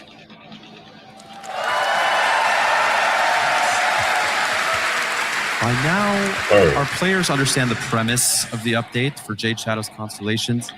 Kat, what can you tell us about developing a direct sequel to a quest? It's somewhat rare for us. It is, and it definitely proposed a lot of interesting challenges, because talking about writing checks and then having to cash them later, there was a Warframe, baby. And so, Rebecca, you had sort of like gone off and then come back and had a very clear plan of like, okay, there's this. And also another check was what happens to Orb 3 and all of that. And so it was a very, very interesting a world of like what to do with this and how to embrace it and how to take that forward in an interesting and yet also unexpected way. Because one of the things we really love to do with Warframe is what to do, but how to do it in the most unexpected way possible. Yes. There were a couple callbacks to Jade Shadow's one, specifically a bit with Ortis. Right, Ryan? Yes. We got to go back to back in the Orbiter with the Stalker and Ortis. And actually, I don't know if you noticed, but Ortis sounded a little bit different this time because we had our brand new voice actor, Warframe alumni, but new to Ortis, Kevin Lim, doing the voice.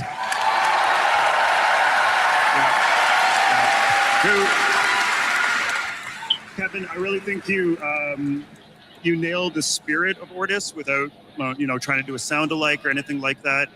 You really took the mantle that Mike Leatham, our retired Ortis, developed and ran with it, and I'm so happy with where we are. Yep, thank you. Can we give it up for Mike Leatham? Oh yeah, and one for Mike Leatham. OG Ortis. So that is everything we wrote and shipped between the last TennoCon and this one. Before we move out of the past and start contemplating the future, there's one member of the writing staff who could not be here today. And Adrian Baugh, the lead writer on Warframe, insisted on sharing a short message with all of the Tenno here today and watching all over the globe. This one is for the lorehead, so grab your notebooks. Class is in session.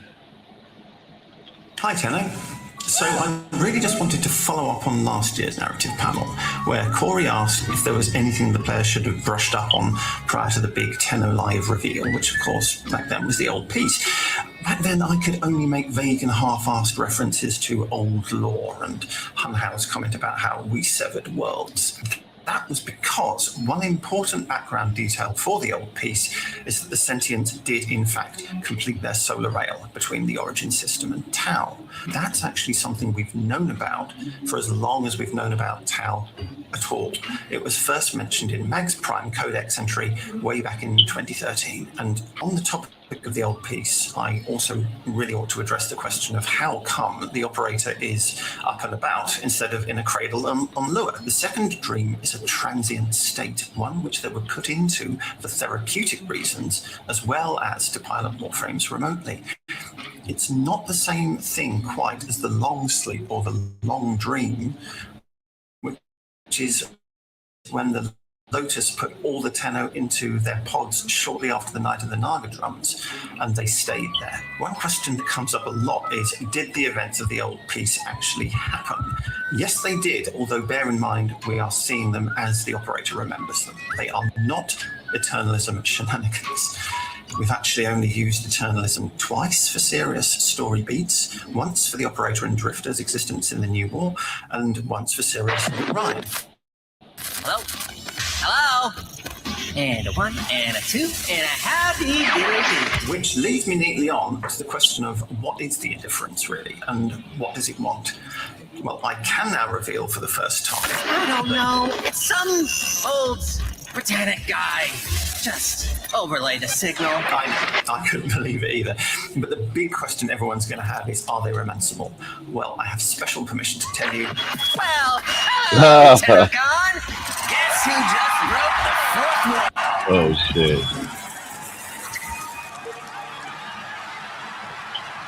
What is this? What is that? Was that a mirror? That sounded like Amir. That did sound like Amir. What's Amir's up to?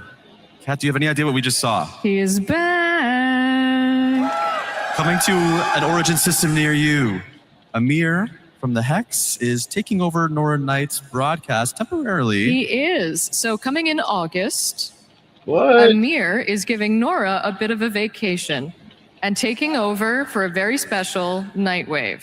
What? And also, let's go. He's also taken over one of the rooms upstairs in the Holvania Mall and turned it into a Fables and Frontiers.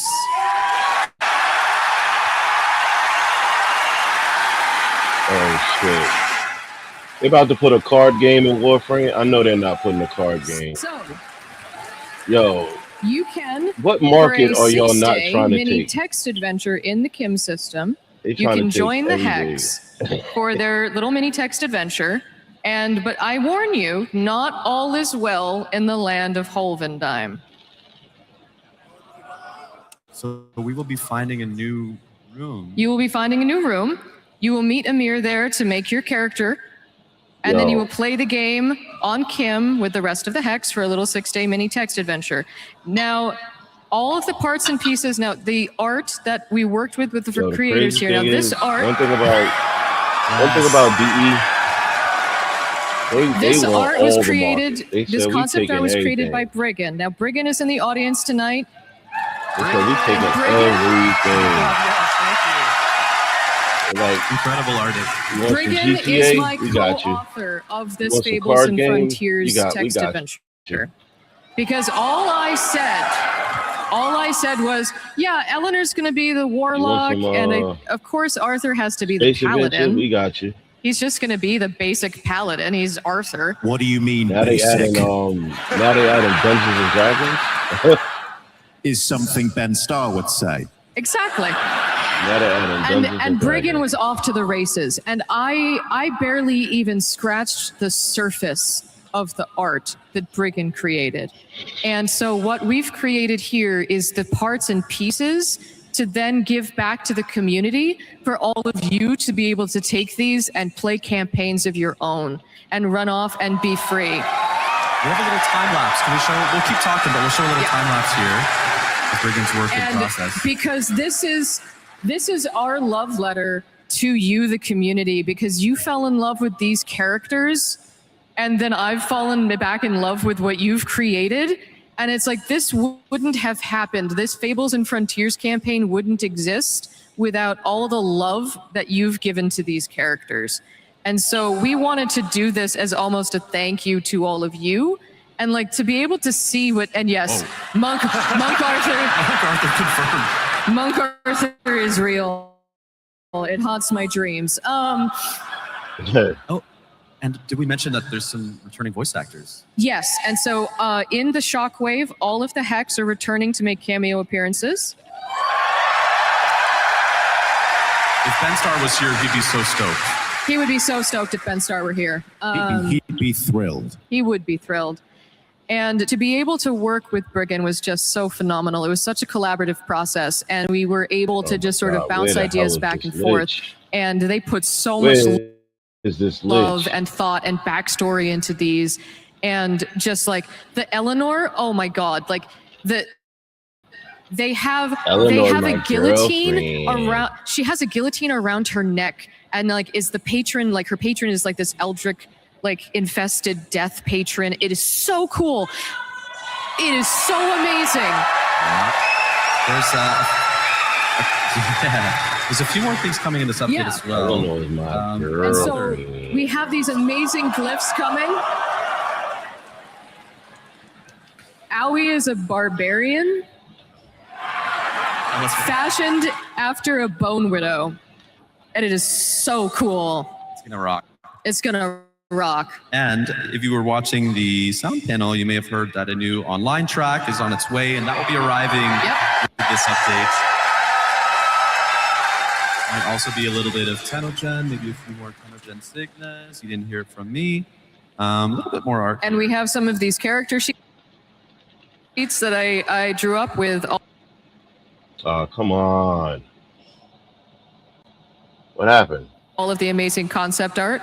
So these will be coming with the updates so that you guys can all take these and run off and play. And that is, have fun translating all of that, guys. I have a new respect for the art team, and I had to do that line by line in Photoshop. Yes, if you can translate that Tenno-bet, feel free. That is Lord Allen V. Oh, shit. Ah, what's going on, man?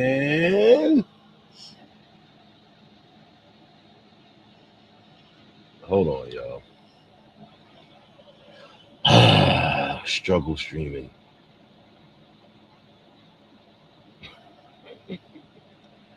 What the fuck just happened?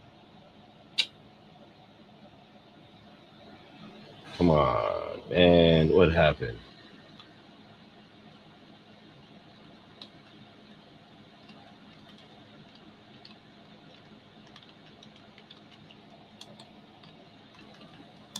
What just happened? Why?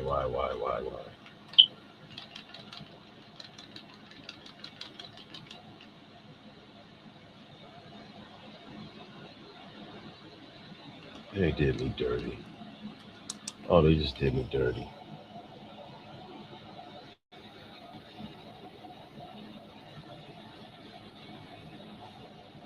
They just did me dirty. And I got commercials. Come on, man.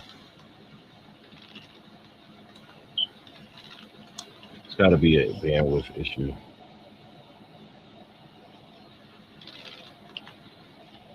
And I'm trying to juggle this and not die.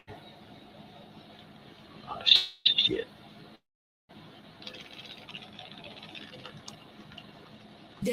You must always believe in a future.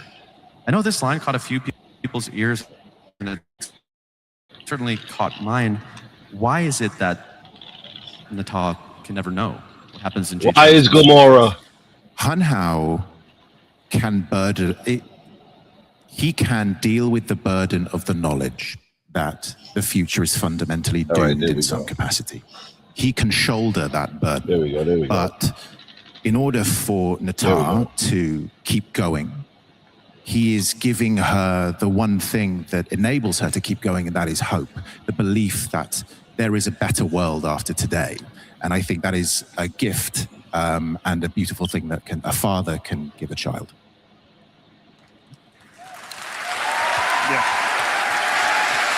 I want to have a little bit of real talk. You've been studio intern, community manager, community director, now creative director, and all that time you have been the voice of the Lotus. Yes. How has your relation to this character changed over this time period? Well, first of all, don't I sound great as the Lotus? Well, get out of here.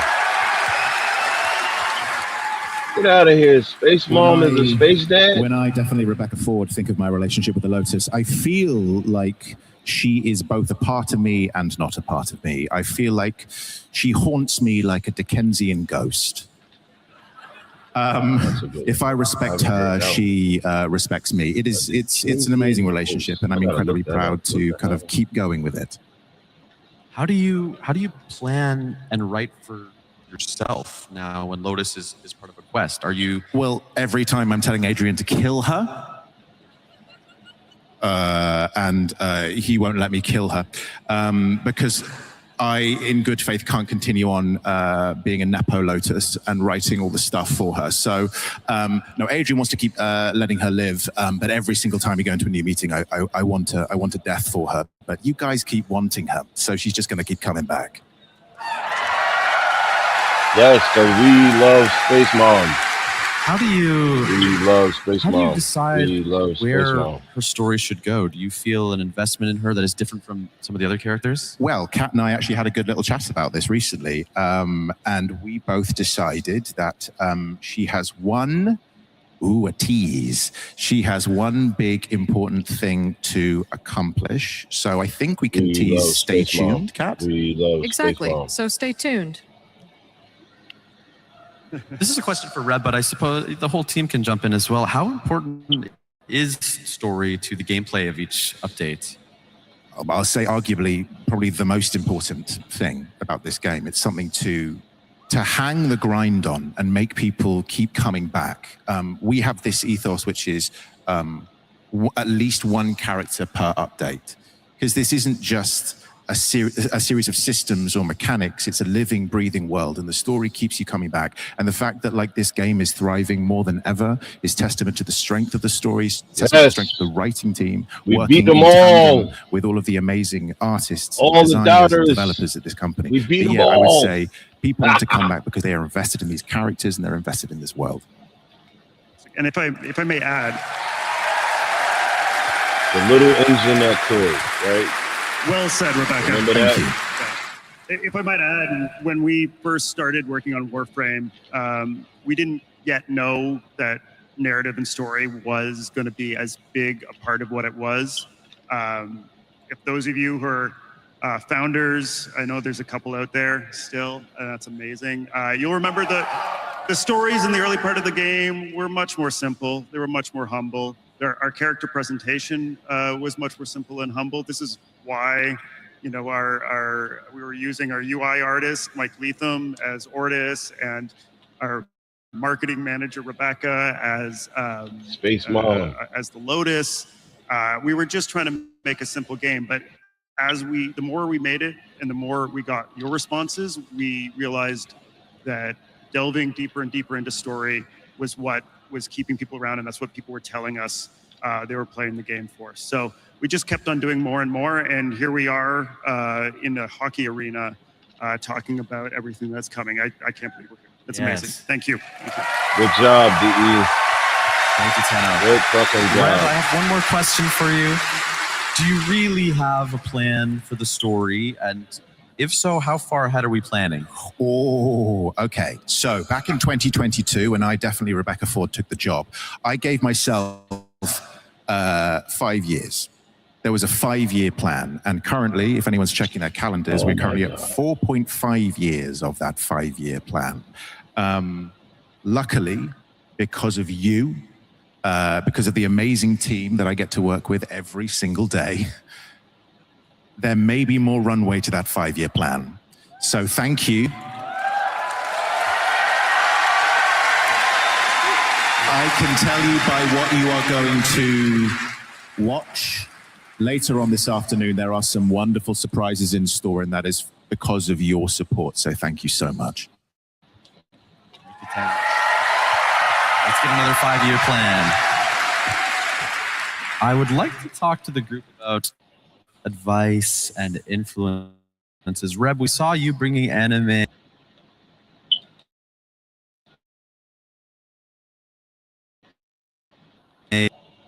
Oh, come on, man. Don't do it again. Shadows. Don't do it again. Constellations. But on the performance side, Renee, what are you bringing with you into the booth, mentally, emotionally, physically? Apples and grapes. Actors love apples when they're recording. Apples have a natural acidity that cuts through throat mucus. Sorry to be so. No, please tell us more about that throat mucus. We're live. Yeah, and it can sort of aid in the production of saliva in your mouth. So anyone that's ever had to speak in public and has dry mouth or Can't see me. lips, I'm John Cena. can sort that out. Any type of apple? Granny Smith. Granny Always a Granny Smith. Ironically, any Granny Smith fans? Granny Smith fan. Shout out to Granny Smith Give it up for apples. Granny Smith I was apples. just going to say, ironically, I could really do with the Granny Smith right Yeah. now. And grapes, because I just love grapes. But yeah, constantly I drinking. love But grapes also, if I could too. say, Who doesn't love having grapes? the Love team, grapes. because you know we're in London, UK. Having you guys on Zoom, having a great engineer, a grapes. great We director love like grapes. JC, We all love grapes. and Rebecca directing. You're welcome. Thank you. It's you know, we're set. Great scripts. As an actor, you couldn't ask for more. Shout out to all the great engineers and sound recorders and studios that we work with. Syndicate Sound, Side, Liquid Violent, so many places. Too many to name, but you're all helped make Warframe come to life. Thank you. Reb, have you ever spoken with Ben about his process? Well, as Ben Starr's official photographer, I feel like I can speak on behalf of him. I feel if Ben were here, he would say that other than apples, which is great, but also there are other types of apples available. Pink ladies also are excellent. But really, it's collaboration. I think one of the great things that Digital Extremes does incredibly well, and I'm incredibly proud to be the creative director of Warframe as a result of it, is the fact that a performance of a character is not one singular person. It is not a voice. It is more than that. It is the designers, it's the writers, it's the people who conceive it at the very beginning. And this whole process is collaborative. I remember speaking to Ben back in 2024, and we helped build the ethos of Arthur together. And there were many questions. There's a joke that he's lactose intolerant because Ben Starr is lactose intolerant. We are so collaborative. And it is a joy to get to work with performers. And there's a reason why I, Rebecca Ford, am collecting actors like Infinity Stones, because actors want to work in a free and creative environment. And it really is an absolute joy for all actors to come into this space, to be welcomed and to be appreciated and to feel like we are part of a collaboration, but understanding that actors are not just, they are one part of a much wider piece, and everyone has a say in it. Well said. Very well said. For the writers, how are personal passions reaching the game? Ryan, do you have anything? That's Australian, personal right? passions. Bobby. Well, you know, a couple years ago, I got really into gardening, specifically native plant gardening. And you know, then I was working on this mushroom update. He just reminded me. Trying to find a hook for it, trying to find a character. And I'm messing around in my dock. The character's trying to talk to me, and all of a sudden he says, I got all these invasives sprouting up, these invasive corpus in my garden. Do you want to be my gardener? Noko used to be my gardener, but you could be my gardener now. And that became the basis for the update of Valis Undermine. And you know, it was really seeing those beautiful levels that Sumo Digital was putting together for us. Shout out to Sumo Digital, who also did the teacher quests. You guys are great. Forgot to mention that earlier. Yeah. So they were building these beautiful levels, and they reminded me of my gardens. And so that's kind of how Nightcap was born. And we wrapped Noko around that. And so that was our, you know, personal passions coming through. Sometimes, you know, it's other things. It's the news we see on TV. It's walking around our city. It's things we see, you know, sometimes less beautiful things that are happening that we need to play out in our art. I won't go too much more into that now, but yeah. Quickly, Kat, do you have one? I think to sort of play off of that, it's people ask me oftentimes, like, how do I go from writing characters like Quincy to Amir to Leon to Roth to Arthur to everybody? Don't always have to go there, buddy. You take a little piece of yourself, any tiny little piece. For Quincy, it's sort of like my prankster self. For Amir, it's smash my head on the keyboard. Remember what it was like playing Diablo 2 in 1999? All of my lead speak comes back. Oh yeah, I was an ice cream cone sorceress, and then for Leon and everybody, it's a little tiny different piece of you, and you plant it in the ground and you grow the rest of the character around it like a tree. But that one piece is your connection to that character. It's your in, and you write the rest. For you, for Nightcap, it was that gardening connection. Exactly. And you grow the rest of the character around it. But that one piece acts as the door. And so for all of you out there that are trying to learn how to character write, like, that's kind of a method that we sort of have developed as a way to sort of do that character writing. But to sort of also to sort of get into what Rebecca was saying about working with actors, is it is such one of my favorite things to do, and is one of my biggest joys working with actors, is being in a recording session and listening to them do a take of a line, and then having the moment where they're comfortable enough to do another version where they've rewritten it. And because I love that, because then they're feeling the character and they've embodied the character and they're bringing their own life to it. Because that second take they've now brought, it feels twice as alive. Yeah, and as an actor, it's especially the sessions that we had, and you were responding to what we were doing, what I was doing, and it just sort of gives you the confidence to Because it's like, to me, what I write is a starting point. It's like, to me, it's like, here's the character in my head, but to me, the voice of the character is what the players are going to hear.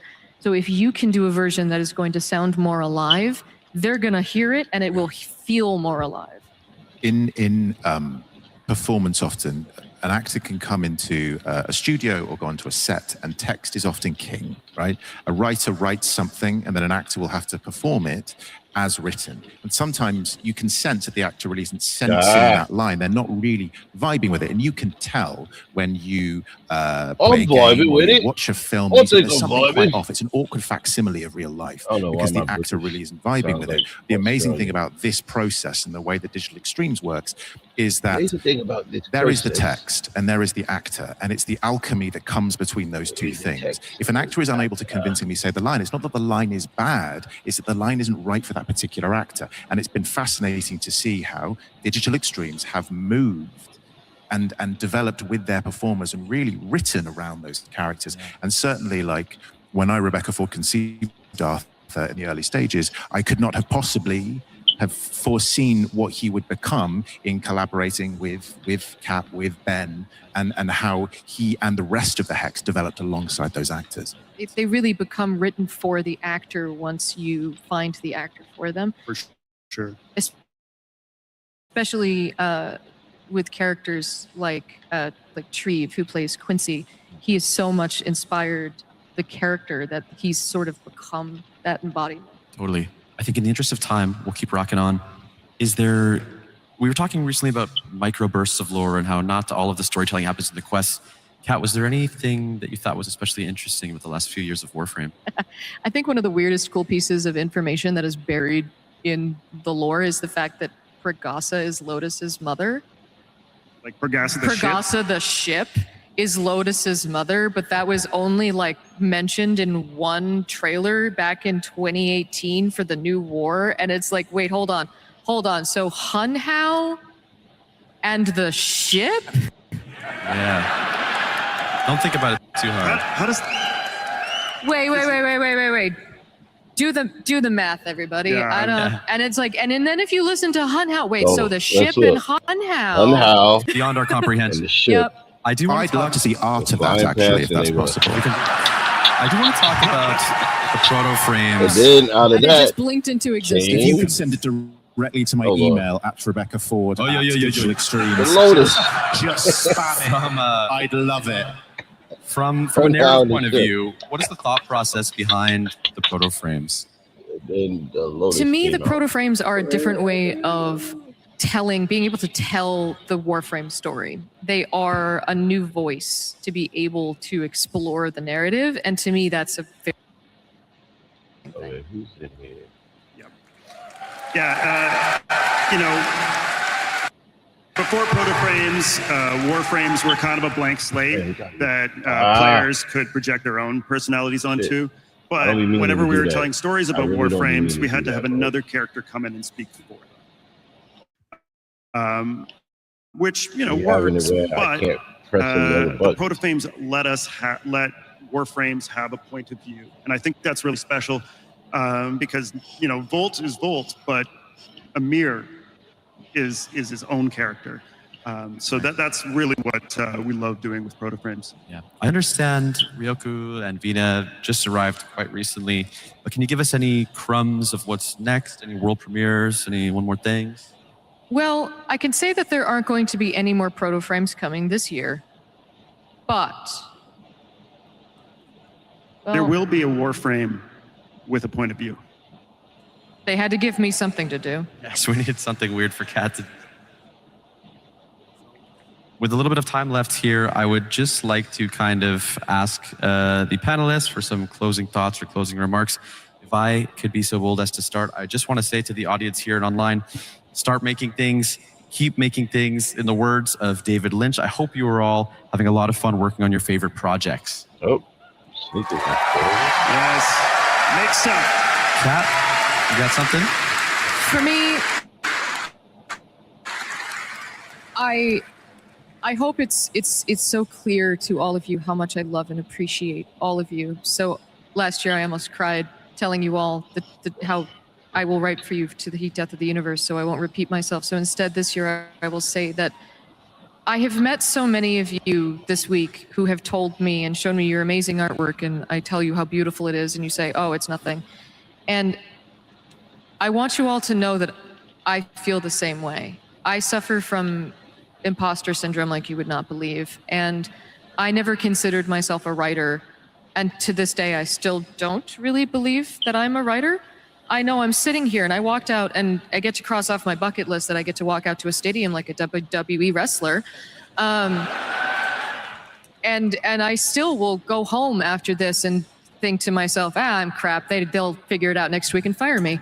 And I want you all to think to yourselves like, oh, well, this is probably just brain goblins then. So believe in yourselves, keep making things, and just keep being amazing, Tenno. Please. Please.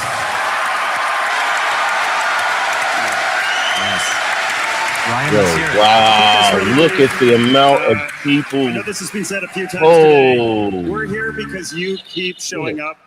It's amazing. It's such a privilege to make this game for you. Thank you so much.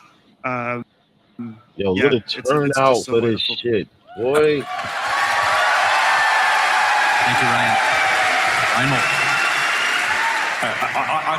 I'm an actor. I'm a jobbing actor. I never thought I would, in my wildest dreams, I would be here, being part of this. But thank you for inviting me into your family. It's something I'll never forget, and it's forever. So thank you.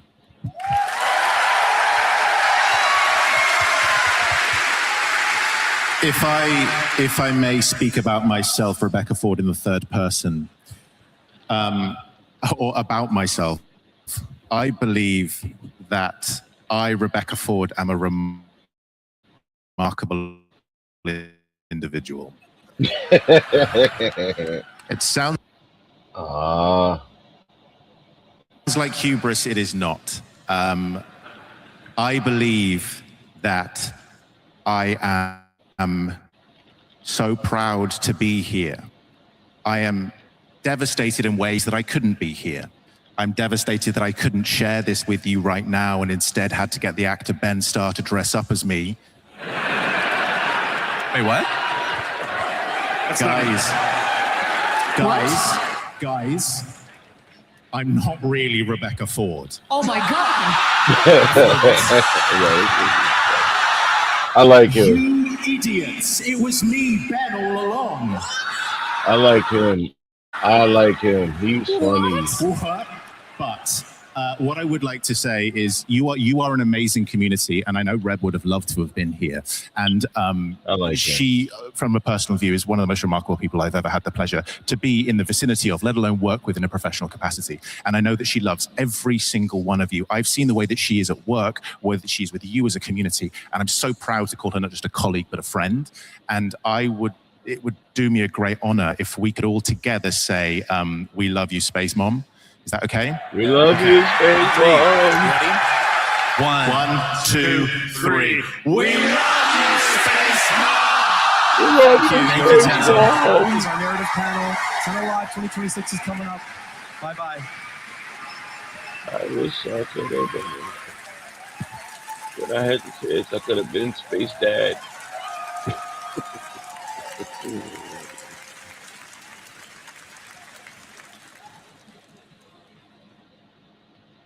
We love you, Space Mom.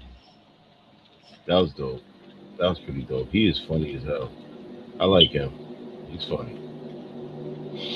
And that's a good look for Rebecca because, you know, she's having, she posted that she's having surgery. So that's why she couldn't be here for the TennoCon because she had serious surgery she had to take care of. So, yeah, get well, Space Mom. We need you. And they were mad cool. Like I met them. They were mad cool. Salute to Meg. Shout out to Meg. Shout out to Space Mom. Play like a Warframe. Relax like a Warframe with your very own Lisette. They're floating on my ancestors. Visit the merch store at TENNOCON or store.warframe.com to purchase this 100% real Lisette pool floaty. Hold my calls. I'm in flow state.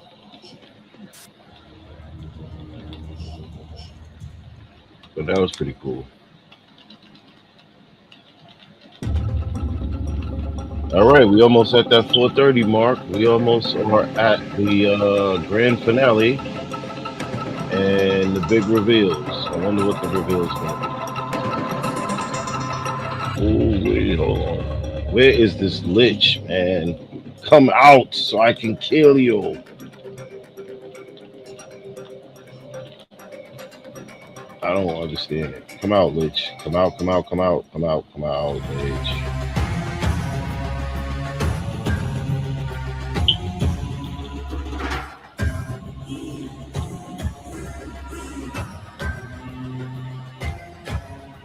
Come out, come out, come out, come out, come out.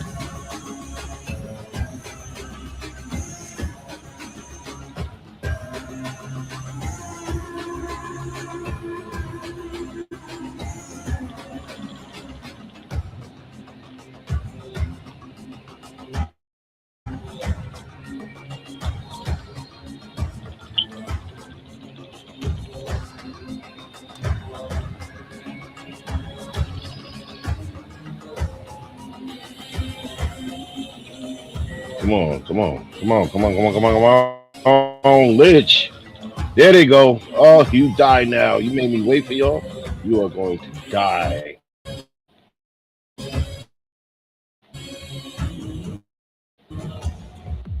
You're gonna die. Eh?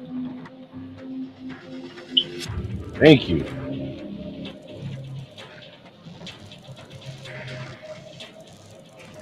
Thank you. I think I just need one more and then I'm done with it. And then once I'm done with them, I'll go get a Kuva Lich, and then I could do the Lich Hunt with the bros. I'll do the Lich Hunt with them.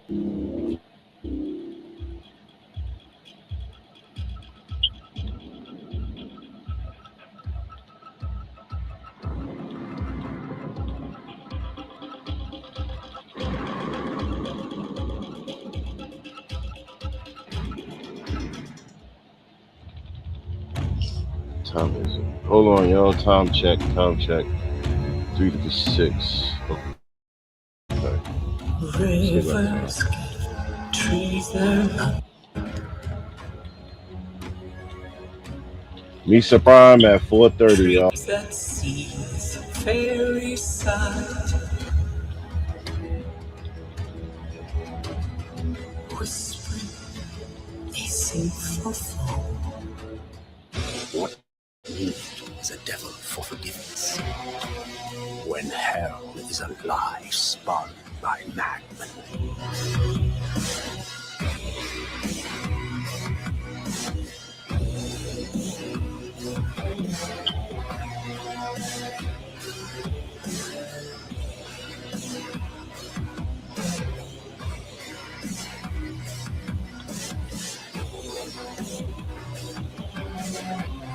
Come on, baby.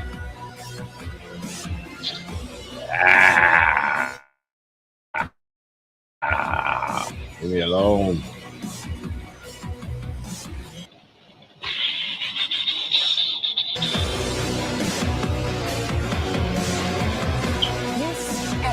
Yeah, whoever did that roast cosplay, that was fire. Let's go crazy.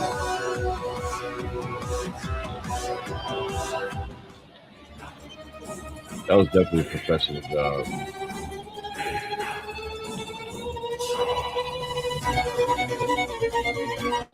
Oh yeah, get busy with the violin, girl.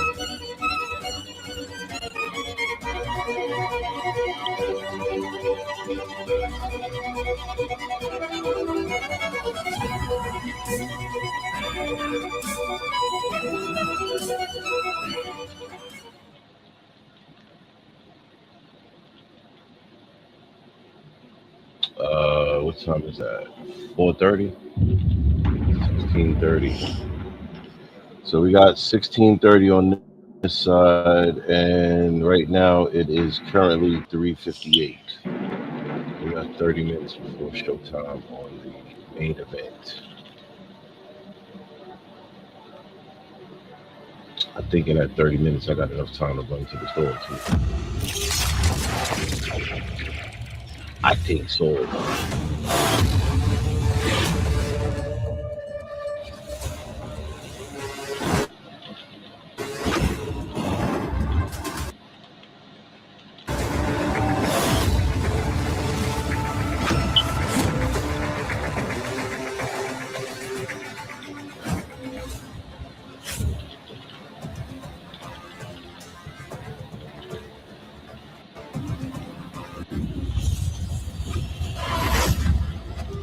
Come on.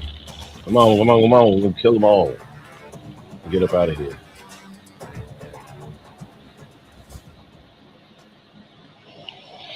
Oh, finally. I still got one more.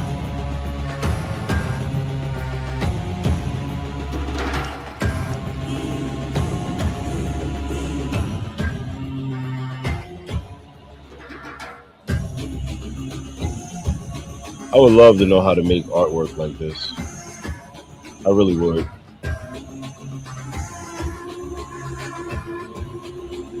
And if this shit is like in their dojos, like this is artwork in their dojos, wow.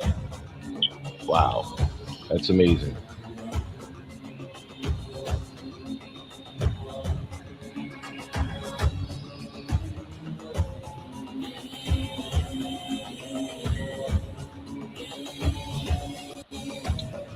All right, malware disinfection 80%. I think one more kill should put me at 100, and I should be able to get him out of here. Damn, this one is taking long. It never takes this long. Oh shit! Wait, whoa! Wait a minute! I just saw that come up, y'all. Hold on, I just saw that come up in the notification.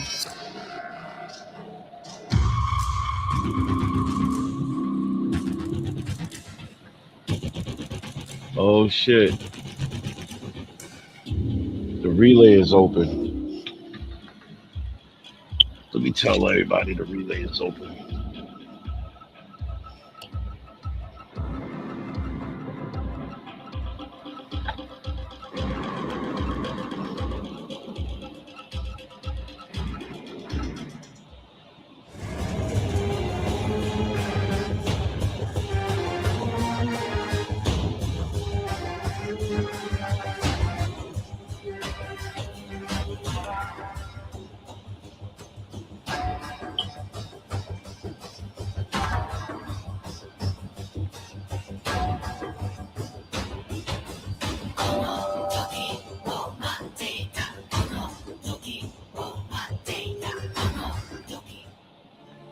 Father Leon Allah, at your service. All right, so let me tell them to. All sins can be forgiven. Let me tell everybody, just in case they don't know. The night's darkest hours, Lua comes to bring us home. I don't give a fuck. Beneath the sadness here, there is a serenity. Whispers are strongest here. I can feel it, the voices pressing against my mind, yearning to be free. Silver tears of Lua wash over this soul. Be with them in darkness and in pain.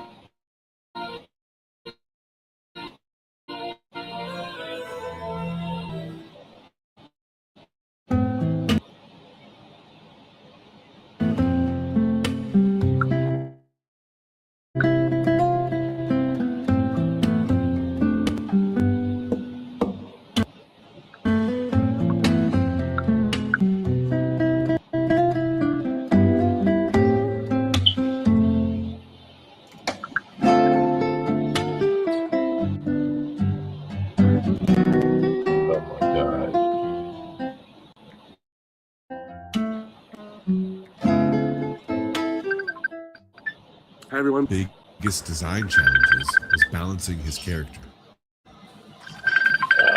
Noko is playful. Hold on. Feel alive and unpredictable. But at the same time, he's still a Warframe. As players level him up, mod him, and take him into tougher content, his abilities still need to feel impactful and powerful. So every sound had to walk that line. Lighthearted enough to sell his personality, but never so silly that it took away from the gameplay. To build that identity, we wanted to stay as close to nature as possible. A lot of Noko's signature is actually simple Foley recordings. We experimented with things like a rainmaker, wooden shakers, branches, plants, anything that gave us those earthy, natural textures. This rainmaker became one of my favorite source recordings. It has this soft, cascading texture that immediately reminded me of spores drifting through the air. Wooden shakers gave us a natural rhythmic movement that felt alive without sounding mechanical. And then there were all kinds of natural items like bark, branches, dried plants, leaves. Noko also has a little vocal personality. Believe it or not, that's actually my own voice. I recorded a bunch of playful quips, coughs, squeaks, little vocal performances, then manipulated them by pitching and layering them until they became something that felt less human, more like this curious little fungal creature. It's amazing how much personality can come from something as simple as a voice recording once you start transforming it. Once everything was recorded, the real fun started. Each of Noko's abilities is built from layer. This is where all those natural recordings live, giving the sound its earthy fungal identity. Then we add our magical layer, which brings in that mysterious fantasy element that helps sell the spores and fungal energy. Next comes the impact layer, adding that punch and weight needed to make the abilities feel satisfying during combat. And finally, Noko's voice. This layer gives him that little bit of personality and reinforces that playful, mischievous spirit.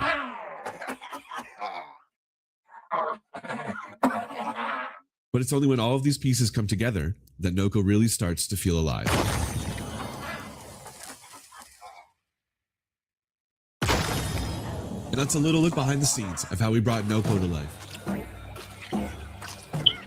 Alrighty then, Thanks so much there for we watching. go. Have a great Be back. TENNOCON.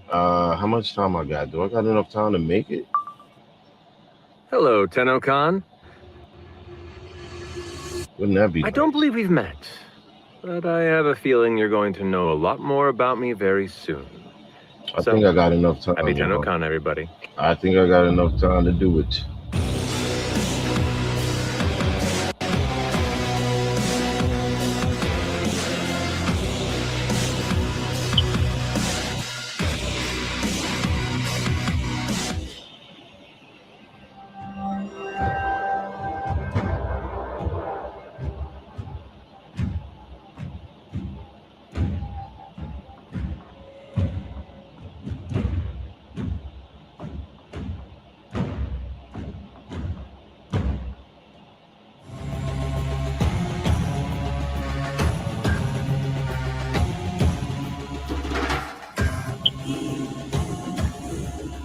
All right, so bag, y'all. Give me 1 second. I just gotta. I know a couple of these. Not y'all, my good people. Y'all fuck with me, so y'all know y'all my people. But you know, you always gonna have some. Oh, he made a. Did he make Exodia in Warframe? Oh, get the fuck out of here. You always know you're gonna have some haters. So let me post this so the haters can hate. And eat it.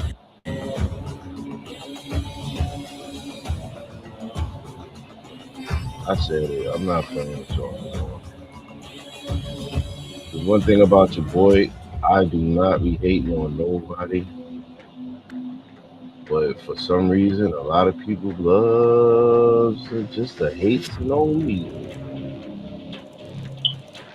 I still Tell them eat a dick. All of the glizzies you can eat. All every glizzy on earth. Ah! Sorry, I had to get that out my system.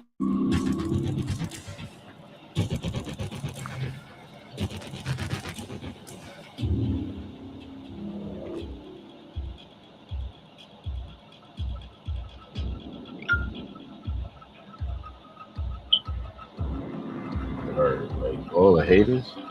Yes. We should do a hate-a-thon. I should do a whole hate-a-thon. Just to address all of the haters. But that's a whole fact.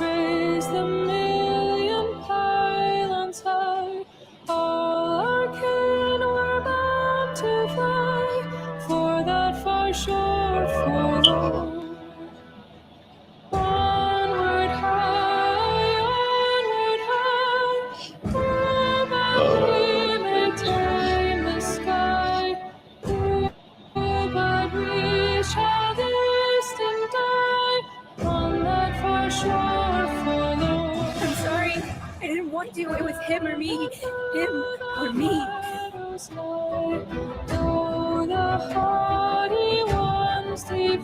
Yo, just for y'all to see how much shit goes into this mocap shit for our entertainment, you gotta respect it, man.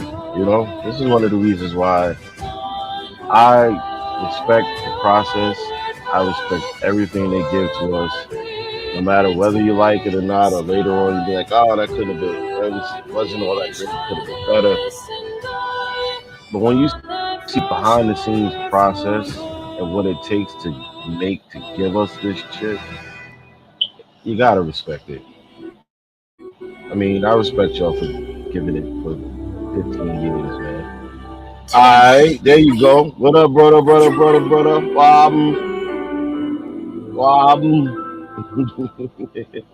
Yeah, we're doing it a little different today, Rico. This how when I do coverage, this is how I usually do the coverage shit. But it was a little rough in the beginning because I haven't used this system in a minute. So there was a lot of bugs involved. Getting this shit together, man. So I'm gonna work on this for the rest of the weekend, tweaking this up to get this shit running right, so I don't have the bugs I had in it earlier. Because it was definitely giving me a little headache. But definitely, Rico, appreciate you for passing through, bro.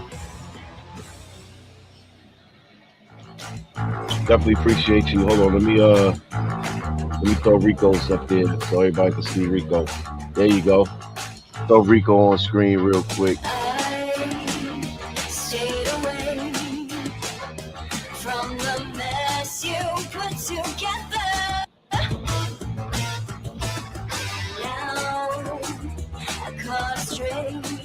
Yeah, I'm gonna leave Rico up there for a minute. All right, so hi, Tenno. We got 15 minutes. Shit starts in 4:30. Corey asked if there was anything the players should have brushed up on prior to the big Tenno live reveal. And I mean, what do y'all think so far? So far, everything's been all right. You know, back then I could only make vague and half the last references segment's to been like and the big ones. about how we the one before this, that was because one important background detail for the my guy impersonating Space Mom. In fact, that was real good. A lot of good reveals, a lot of good information. Tau. That's actually something we've known about and for as long as we've known about Tau at all. I like the one before that too. You know, so far they've been all right with some of the reveals. On the topic of the old piece, I also sentient really want to address weapons. the question of how come the operator is up and about instead of in a cradle on lure. The second dream. All right. Transient and it says that the TENNOCON relay will actually be up for well as to pilot Warframes remotely. Another day. So one day, 18 hours. Quite as the long sleep and Barrow's TENNOCON relay will be up there for 6 days and 18 hours. The night of the Naga drums, and they stayed there. One question that comes up a So lot is, even when did the events of TennoCon the is old over, piece actually y'all happen? still got Yes, they time did, although bear in to get mind all the we are shit you seeing need. them as the Prime operating farm and get all the events. shit you They are need. not They left it up for Eternalism 1 week. shenanigans. We've actually only used Eternalism twice for serious story beats. All right. Once for the operating And collector's existence in the New War. Rico once and for the rest of the serious crew, Arrived. rest of the squad, I'm finishing that 1999 lich from last night Which so I leads me can run the neatly Cuba on lich with the with y'all. question of what is the indifference really, and what does it want? Well, I can now reveal for the first time. I don't know. Some old Britannic guy just overlaid a signal. I know. I couldn't believe it either. But the big question everyone's going to have is, are they romanceable? Well, I have special permission to tell you. Well, hello, TENNOCON! Guess who just broke the fourth wall? Wow. I guess the 1999 characters is a big hit, man. I guess it's a bigger hit than I thought. Like, people really love the proto frames.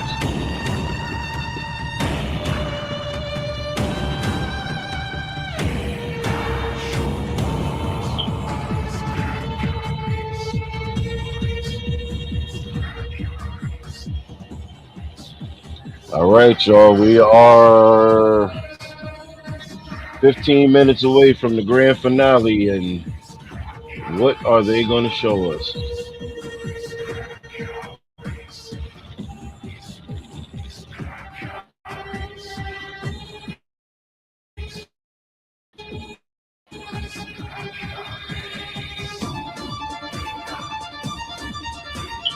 I'm pretty sure it's going to be something tyrant.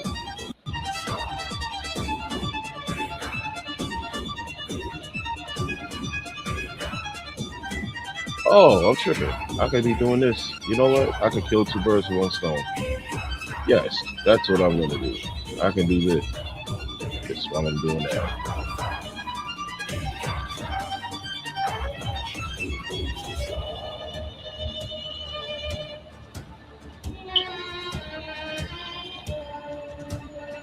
I like this gun, yo. I really like this.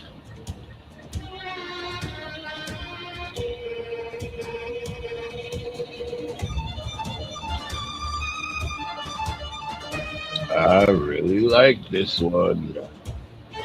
I just don't like the reload time. The reload time is terrible.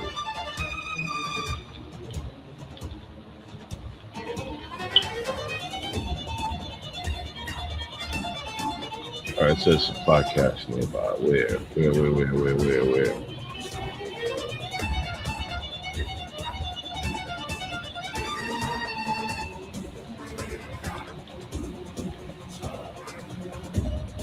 Where is? I don't think I'm gonna find this one.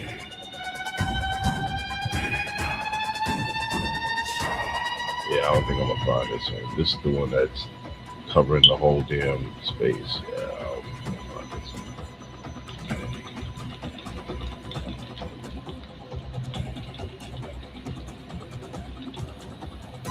one. Nope. This one is covering too much damn ground.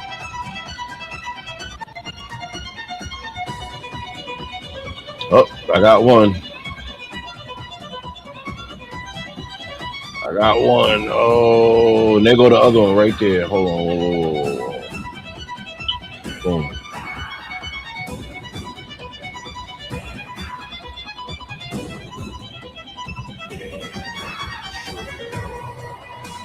Got it.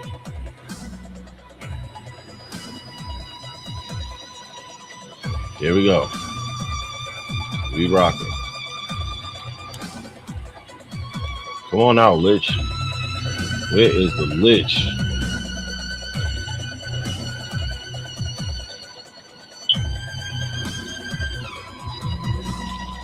Where's the Lich? Where's the Lich?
What are they giving out in the relay? I'm not sure because every year is something different they do there. But Foot said he saw something earlier that said that there's a secret. There might be a secret something hidden in the relay. Maybe that's what everybody's looking for in there. Because I went in there just for a second and it looked like it was a big crowd. It looked like it was a big crowd of people in there.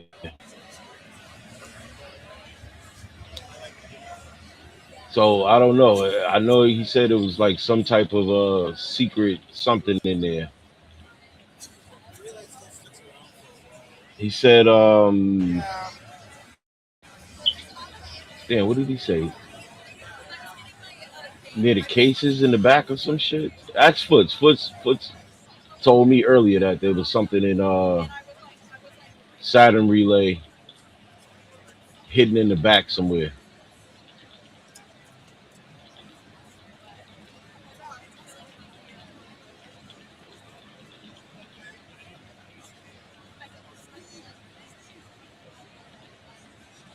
Oh, come on. Where is the Lich at? I want to see this Lich come out, man.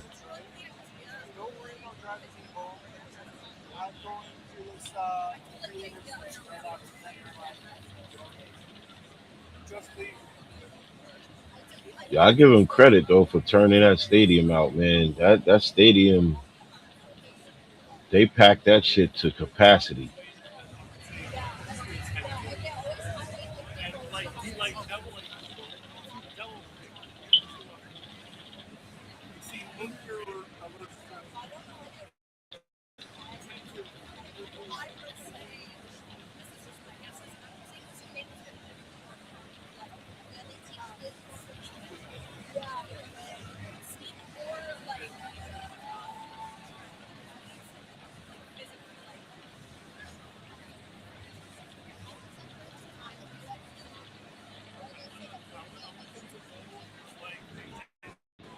Where, oh where, oh where? Come on, Lich, come on out. Come on out and die. So I can get this over with.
Boom, boom, boom, boom,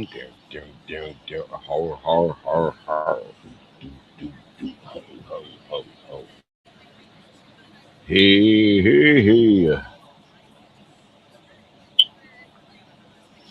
All right, time check.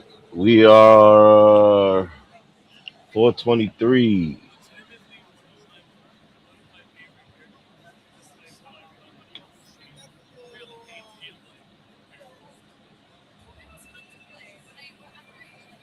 Doom, doom, doom, doom. Hum.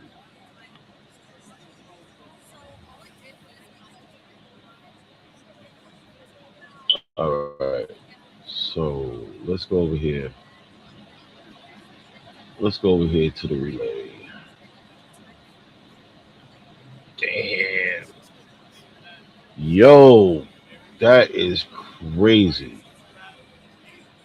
798 servers. 821 servers is open.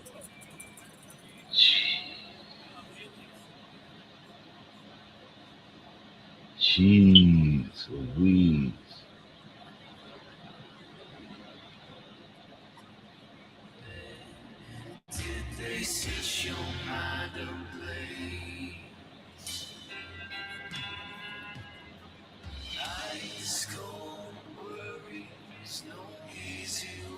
All right, so they put the relay in the what? Okay, so let's look around. Let's look around, see if we see it. Yo, if you notice, everybody is hunting for the same shit. All right, here we go, people. Here we go.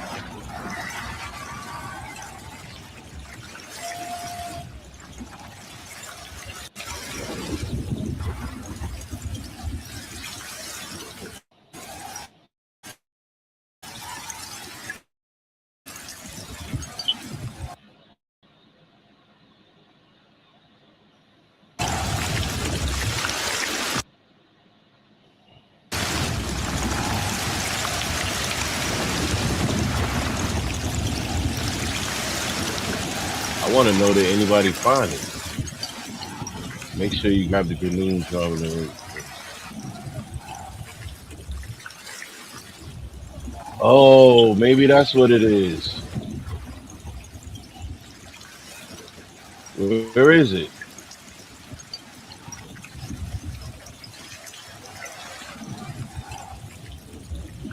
Oh, where is it? Where is it? Where is it?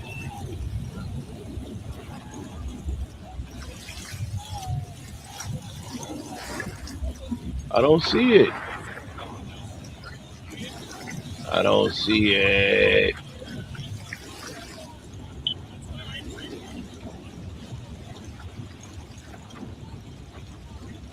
I don't see it. How y'all see? Oh, there you go. Come here. Oh, I got it. Oh, I got it.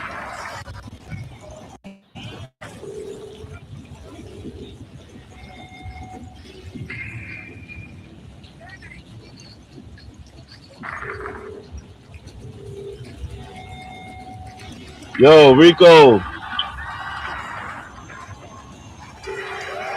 Yeah, you can pick it up. I'm looking at it now. I just got it. I just picked it up. I mean, but you know, I love my drones. I got a bunch of them shits in my ship. So, hey, I got 50 drones in my ship. So I love my drones. Hold on, y'all. I'll be right back. Hold on.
Where we at? Did it start?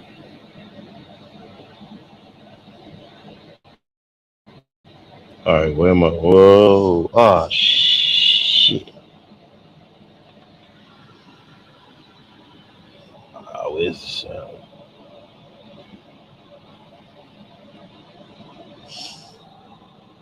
My shit froze at 107. Ain't that a bitch? Of course it would, right?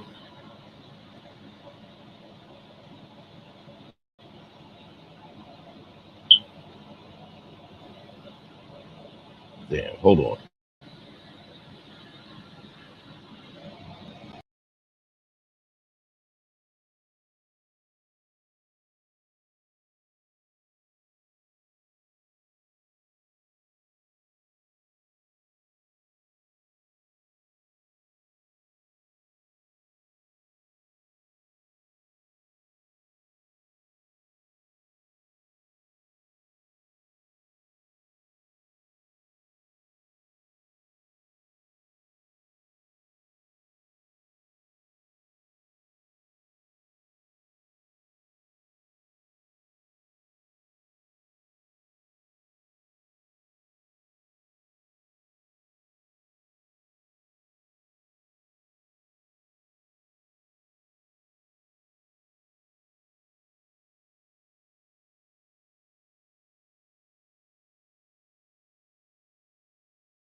I gotta post something, Rocco.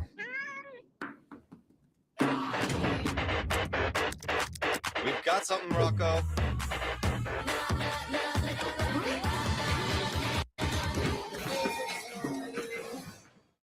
I can tell you that the surgery was successful.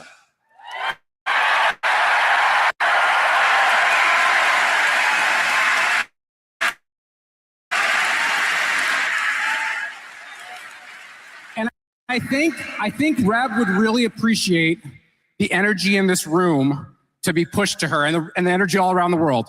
So in previous years, I've had you guys cheer and I've had you guys chant.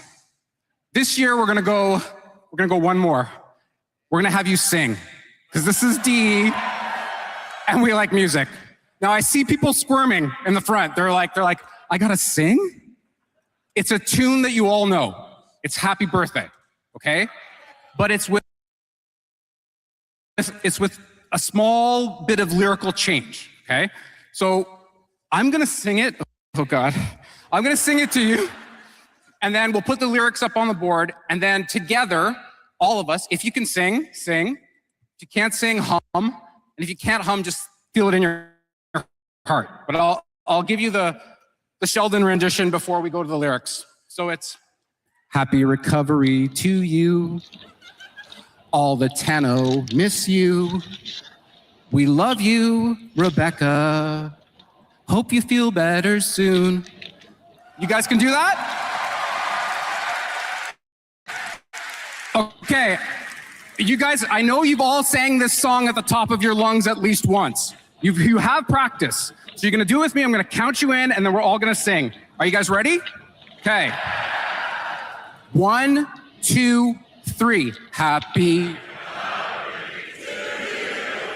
All.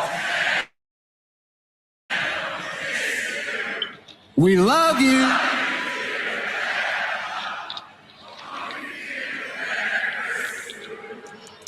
Nice.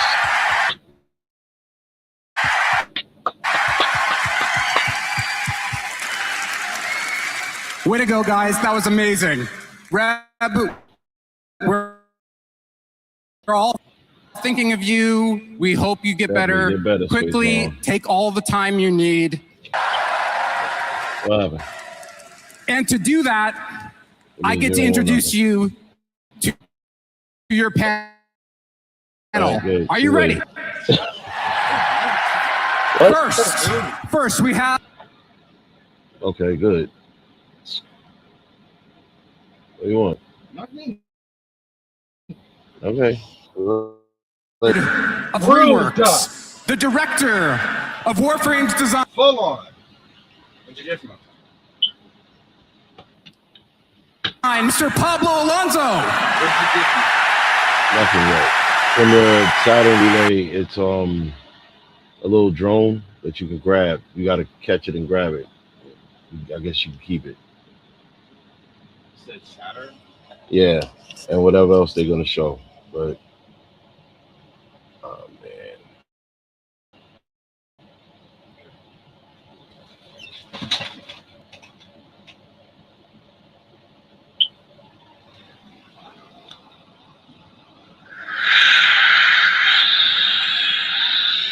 Next, we have your host, the one who can keep this entire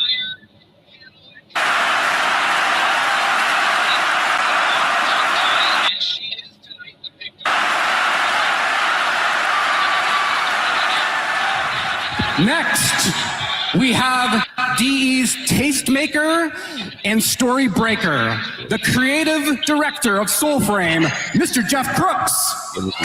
Maybe that's what it is.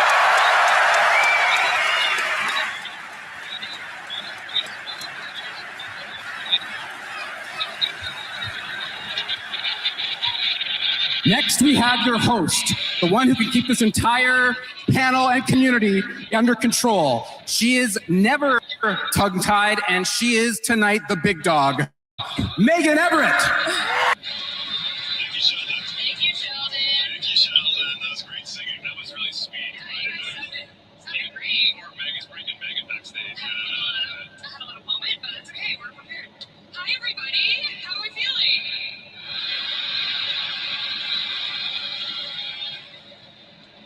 Welcome to our 11th TENNOCON. That is crazy. Okay, Meg.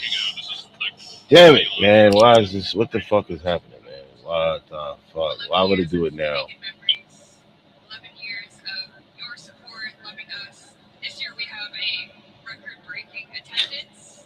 We have unlocked Unbelievable. a new location. That's so many people. It's crazy. It's so many people. Y'all agree? Next month, Ryan Adams is going to read this thing. Oh my god. Is it a Canadian? Is it a Canadian reference? Is it Canadian? It sure is Canadian. Is it Canadian?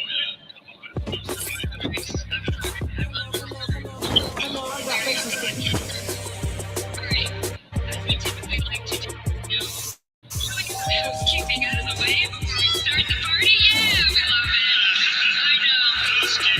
I know. I'm sorry.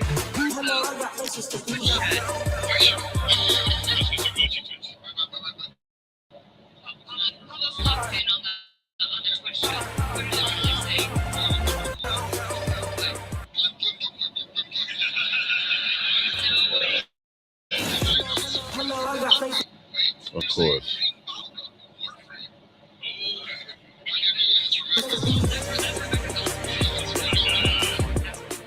Is my clicker working? Excellent. Again, just a very heartfelt, genuine thank you to everyone who has ever supported TennoCon, supported Warframe, supported Soulframe. We literally cannot put this event on without you, and we cannot support these charity beneficiaries without you. We met Sistema last night and London Cares today. So again, from the bottom of our hearts, thank you so much for allowing us to give back to these charities. It means the world, so thank you so much. Thank you all. You make it possible.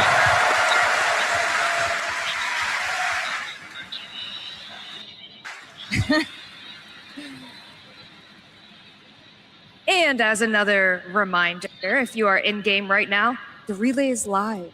Ooh. After maybe a hotfix or so. We had a couple.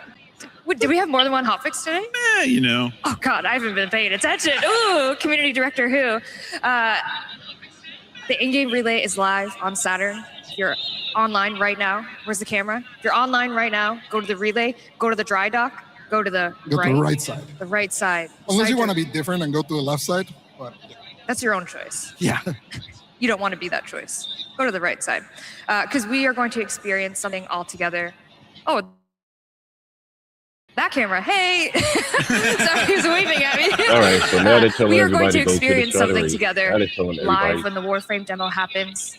Everyone at home that's in this relay on the right side of the railjack is going to experience something very, very special. And for everyone here that is sad maybe that you're missing out on the in-game version of it, we are going to run it back it is next week. So you'll be able to experience that as well for 1,215 yourself. servers Yes. open right now. They are cooking. And right now, if you're watching, you're linked. You watch Zach's video They over are and over cooking. about Twitch linking. You'll be earning yourself a Mesa Prime. Obviously, everyone in the audience is getting one as well from via email. You probably already got your email. Redeem it, get it. Yes, there you go. Mesa Prime, everybody. What's this guy, the right side of the dry dock? And we also have a whole week of Gift of the Lotus alerts. So you I can look guess I forward got to that this when one you to get home myself. very safely Fuck to your it. many different countries and regions. Did you guys meet people from all over the world these 2 past days? My Uber driver was shocked that there were 4 people from Germany on this car. I mean, that's my real Jack. I was explaining, he was like, what is this about? And I was like, it's like a gaming commission. And he's like, like GTA 6. I was like, well. Except actually release. Just like, Megan. Oh, I'm going to hear from the lawyers on that one. Oh, there's other people here. I'm joking. Okay. As we All right. said at the beginning of the day, Pop the Stephen and popcorn. I, Soulframe, you guys had your dev stream, talked about many different exciting things. Couple things. A couple things. You guys are actually going to be up first during That's this right. Tenno Live experience. Yep. Talk to me a little bit about what you guys talked about on the dev stream. The people wanted fishing, and that was kind of the end of it, actually. You guys are getting yeah, fish. we're going to get fishing. You guys are going to get, vegan fishing. Vegan fishing. Vegan fishing. And I think, one of our employees was in the crowd and heard from behind them, finally, it's a real game now. So there's that, I guess. We made it. But yeah, we showed a lot of stuff, and we're going to hopefully contextualize that. And hopefully not without taking too much time, because there's a very amazing and very big Warframe demo reveal today as well. Jam-packed. Very serious. Yes. With this, big Warframe demo reveal today as well. Jam-packed. Very serious. Yes. With this, the music's always incredible, but this one is the Warframe music. Oh my God. We'll get Sheldon back out and he'll sing to it or something. And you also said mounts. You gave some mount information. That's right. And I also met a player who said, well, if you had mounts, I'll come back. And I said, we are. We got one. We are. And so I'm like, there we go. We got one. But yeah, we've been kind of showing this in cinematics and things like that. And then finally it's going to be launching this fall in co-op support and all sorts of great things. I did get a request from a player to if you could do a split where it's like... I got the pin. You got the pin as well. Oh, With okay. I've got it in my pocket. Okay, that's good. Where's that player? Where's that player? They're in here somewhere. Yep. There they are. Oh, they're here. Noted. Found See, them. we take notes here. Found them. As well, there's something happening in game. Am I correct?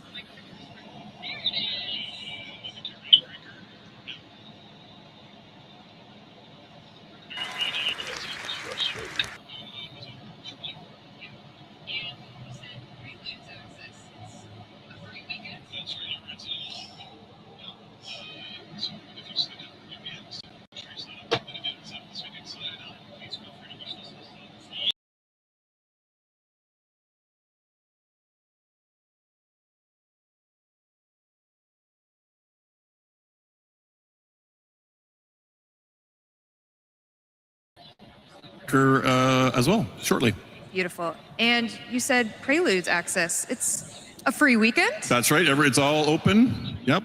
If you've signed up, you'll be in. So make sure you sign up. And if you haven't signed up this weekend, sign up. And please feel free to wish list us on Steam. Oh yes, as thank well. you, Jeff. I was I'm told supposed to plug the wish list. The Oh corpo. God. I got my Okay. corpo notes. You told me to. Corpo You're the notes. CEO now. Wish list, please, if you don't mind. So it's On anyone who's Steam. ever signed up, you're in. Yes. But also a free weekend to sign up. That's right. Download Soulframe Preludes and you're in. Yep. Thank you. Amazing. Yep. All right. I think it's time for your live demo. Are we doing it? Oh, You're geez, doing it. already? Already. Can't we do more housekeeping? I'm kind of scared. No, they don't want that. Okay, all they right. don't want that. Okay. Okay. What do we, Landon? Can we get a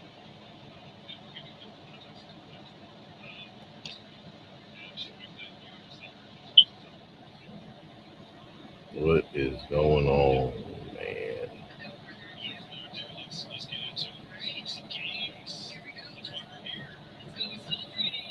This is our, I don't know, Jeff, do you want to set this up like it's some kind of talk show? I get like if anyone saw our demo last year, it had a rat being farted out the back end of a bear. We're not doing that this year. This is tonally very different. Typically, you've seen the Envoy play the role of the healer and helping the Omen beasts who are becoming corrupted by the pollution in the world. We're giving a bit more context to the player's role, a bit more history, and showing that you yourself are also susceptible to the same kind of poison. How you deal with that. Yeah. without further ado? Without further ado, let's get into it. All Let's right. watch some games. Here we go. That's why we're here. Let's go with Soulframe.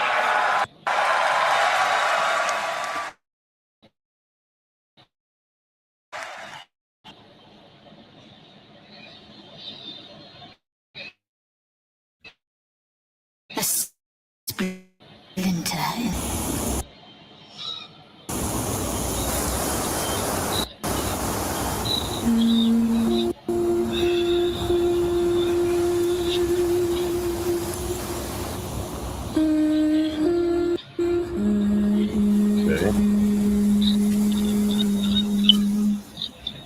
Wow, we got a bunch of people sitting here.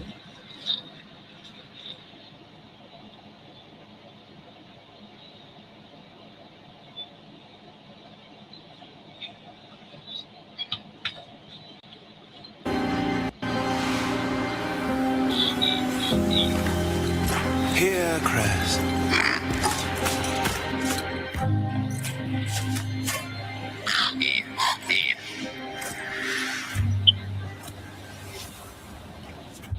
I might have to get on this soul frame.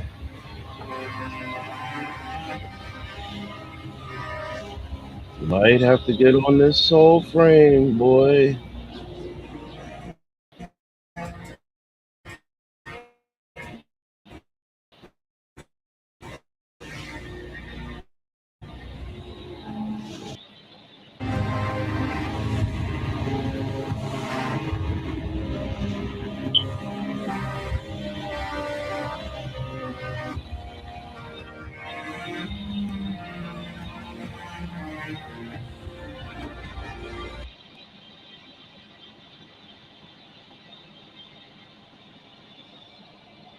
It's like this shit wants to drive me crazy. I swear to God, it's like this shit wants to literally drive me crazy. The whole time, with all the other shit, everything was moving smooth.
Memorials to the Iron Mayfly.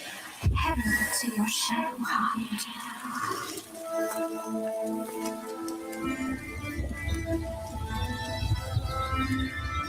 Oh, now my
It's a cruel pain, they say.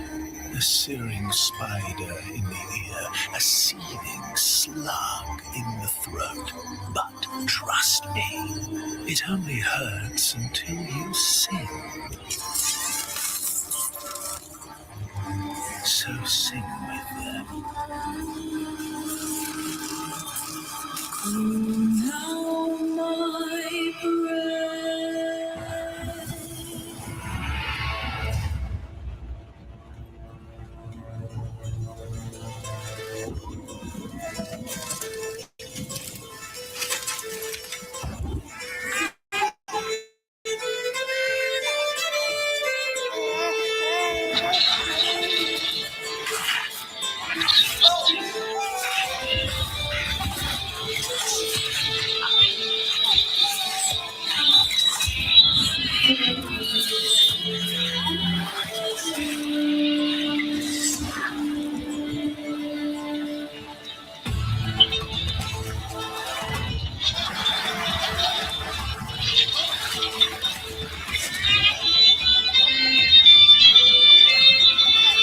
playing as a beaver?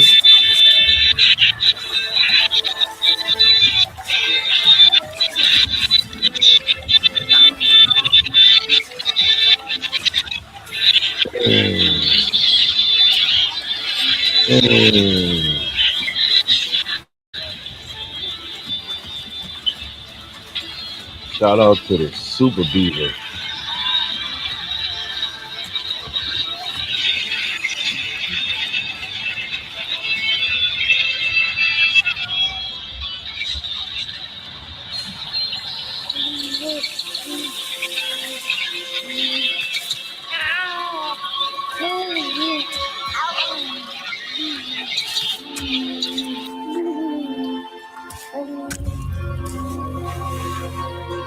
Master Beaver?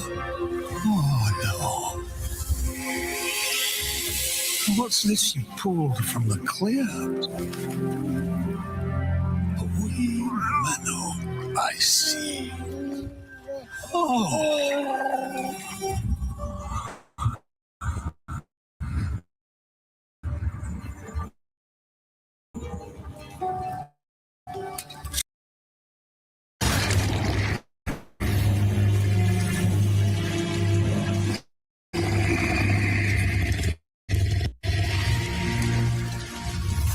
From courage comes wrath. One bring doom. Let spirit come dead in this Icarus womb.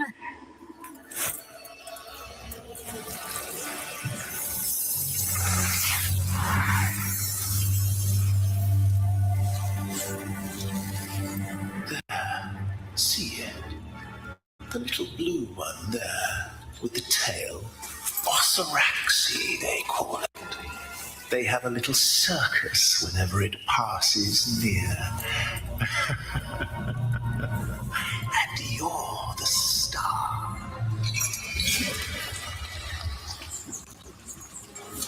Embrace it, become it, or drown.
Aye, that's ripe enough for cake. Now, where's your wee gift of socks? Doesn't he feel like sockish? Oh, a bent waggy. Who'd want such a thing? Oh, happy birthday, minnow. Now then, off you go for more bangle nuts. You've a cake to bake.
Chimney freeze.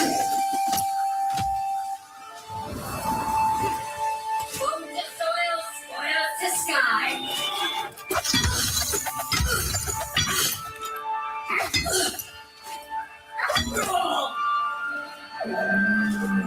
So far, feel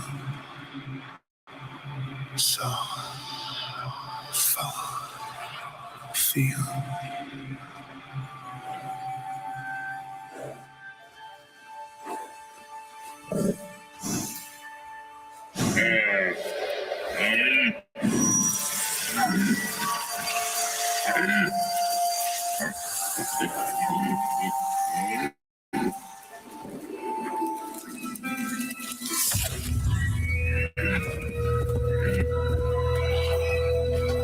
Gods.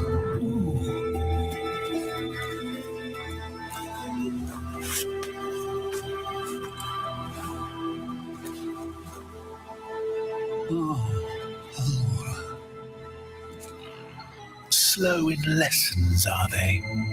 Fly, knee thing, for joining your breaking oaths. The Vale lands wither, Doyen. Same as you. You'll fly too.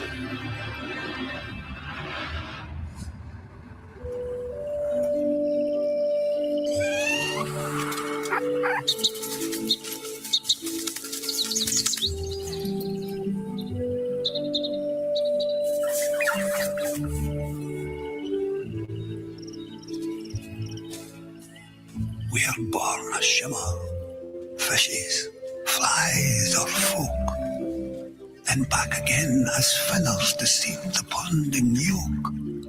Now, get your spool, Minnow, and your wisp hooks too.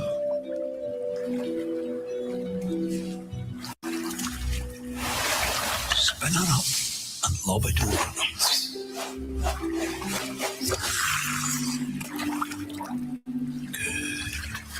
Really gentle, a wee dip. Right now, find the line while it's fighting. Let it tire, then draw it.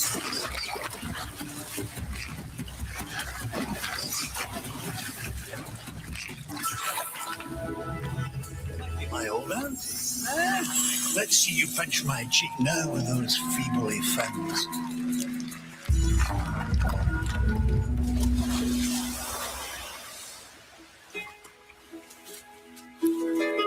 Well, the other day, what came over you, I should have told you sooner, but now you know. We blue have the touch of life unnatural.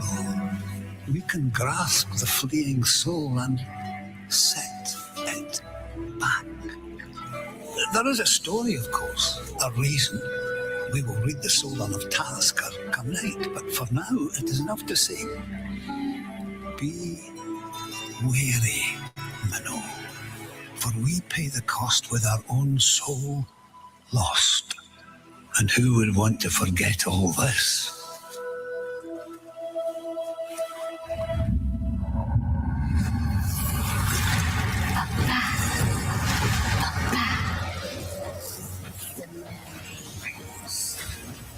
The heart, rivers.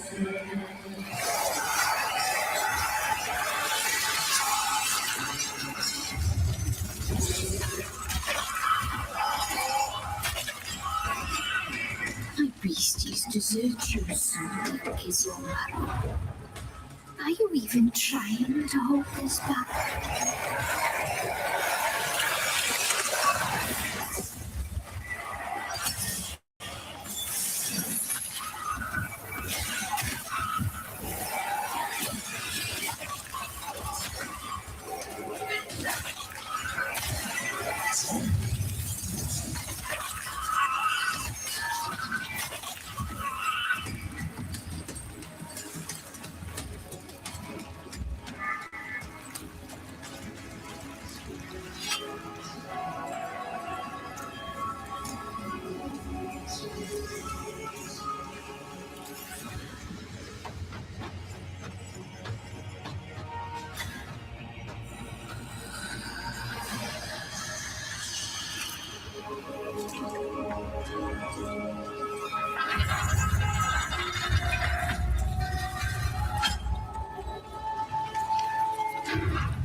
wicked comes Gordon, a Vadagar with vacant heart.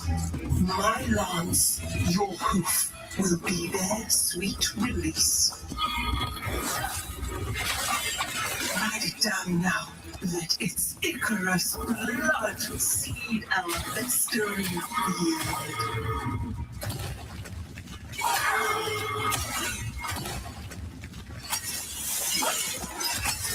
No greater sugar than blue blood divine. No pain, enough warrioring.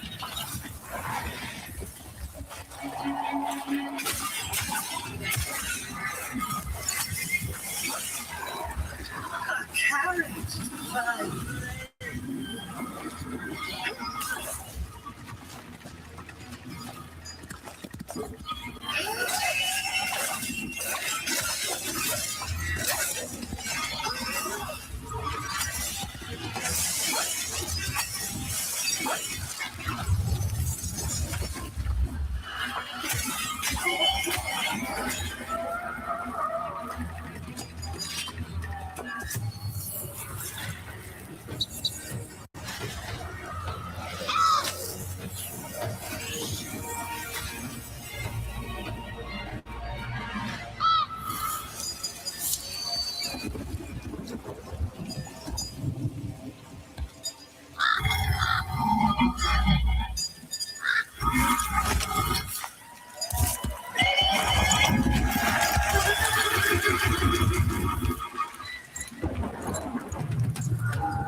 Rage and mangy and headed for stew.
Doyen never told you, did he?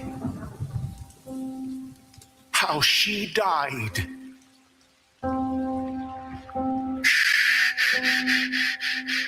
Listen. Do you hear it? Like a needle in the ear.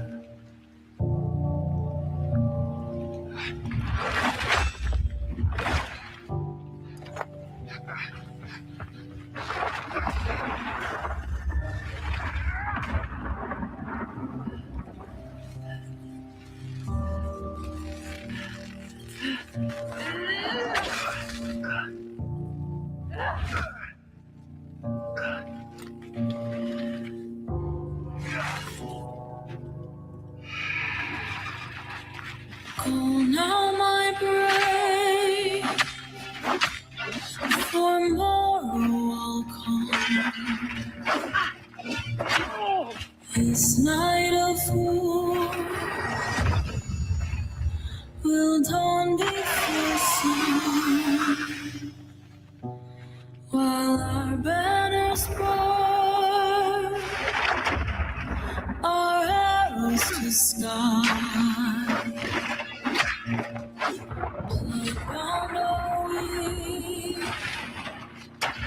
So brave as we ride, and if this night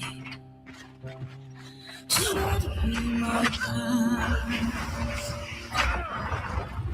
carry me brave in heart-long life.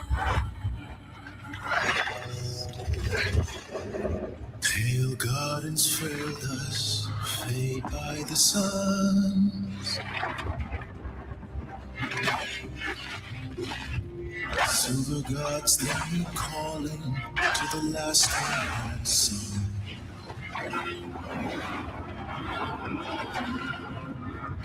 Soon no more a famine beneath this hallowed storm.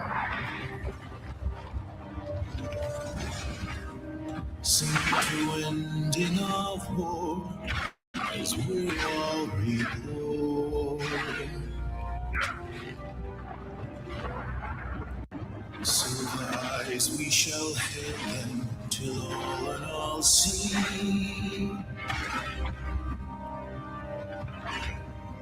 Silver eyes, I shall hail them till heaven has me.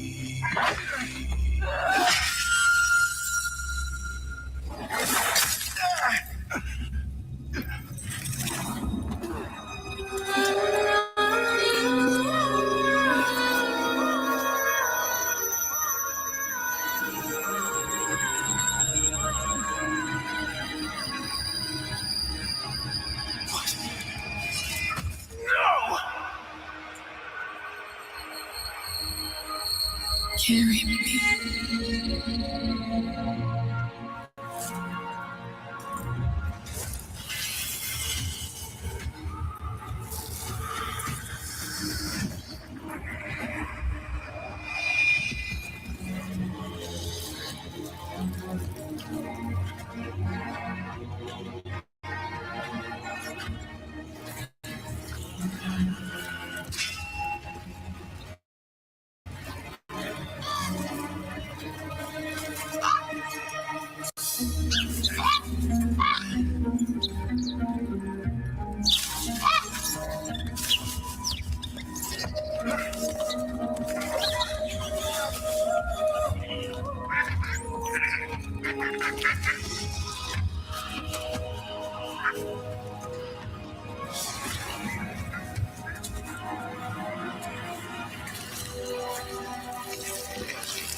Listen to me. There's no magic there. It's too far up. They'll be stronger. They'll burn you alive with no stones to remake you. If you're smart, you won't push that button.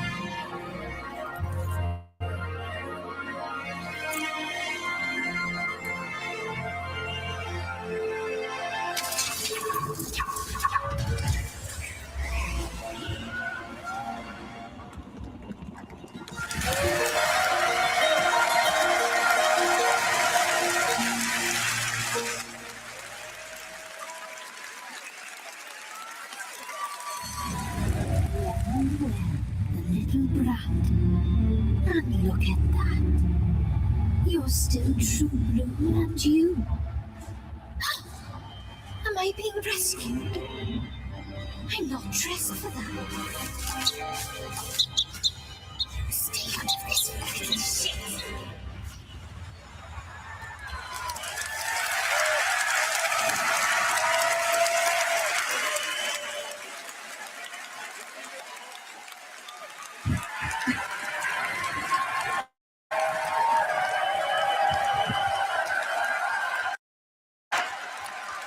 Great work, Landon. Good job, Landon. You killed it.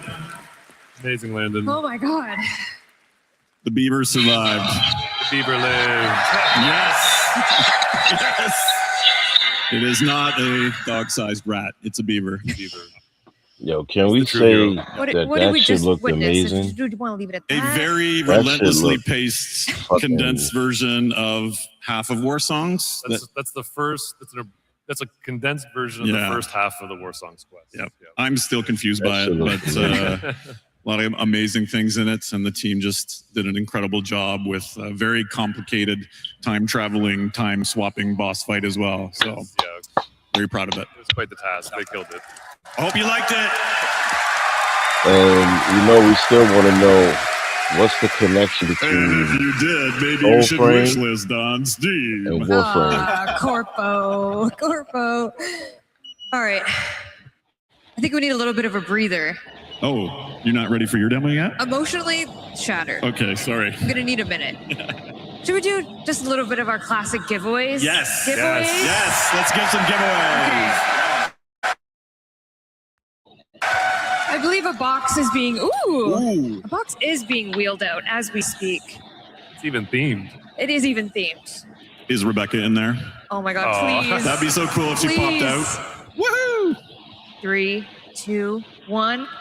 Aww. It wasn't. No, Rebecca. All right. All right, Pablo is going to help me with this. Nice. And we do have some DE volunteer runners because obviously new location unlocked. I just can't give it to you. You're too far away. Okay, we are going to start with also online. Look at this. Let's run a power plat of 100,000 platinum, please, Rue. Power plat. Power plat. Too much. Too much. Couple dollars. Wow. Well, thank you, Rue. We'll also do 100,000 platinum to someone lucky here, shall we? Yes. All right, we're digging. Thank you. All right, Pablo's going to read it out, and we have DE runners on the side ready to come collect your information. If you're in the bowl, I believe we're going to do a come to the box office and show us you're legit, and we'll give you your gift because. So I didn't ask you this, but do I say the in-game alias or do I dox them? No docs. Okay, no dox. No Okay, docs. sure. You sure? I'm sure. Okay. In-game alias. Onion Aid, congratulations. Do we have an Onion Aid in the house? Onion Aid? Oh no. Where are you? I see. Oh, by the Canada Life sign? Plug. Are you like right there? Yep, There's so many people. Oh, do you see him? Confirmed? We're coming. Yeah, Okay. confirmed. Canada Life sign. Excellent. Danny and Nella are on their way to confirm your validation. 100,000 platinum to that person, everybody. Holy.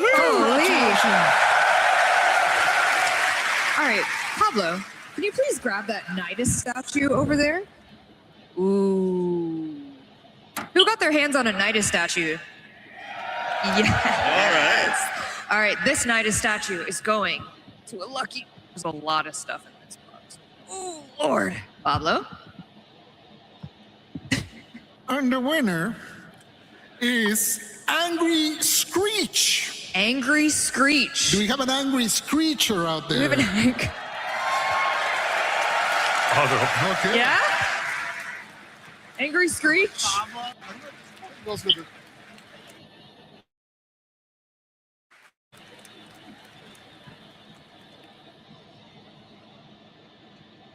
The spotlight is, oh, is that them standing up in the green shirt? Hi!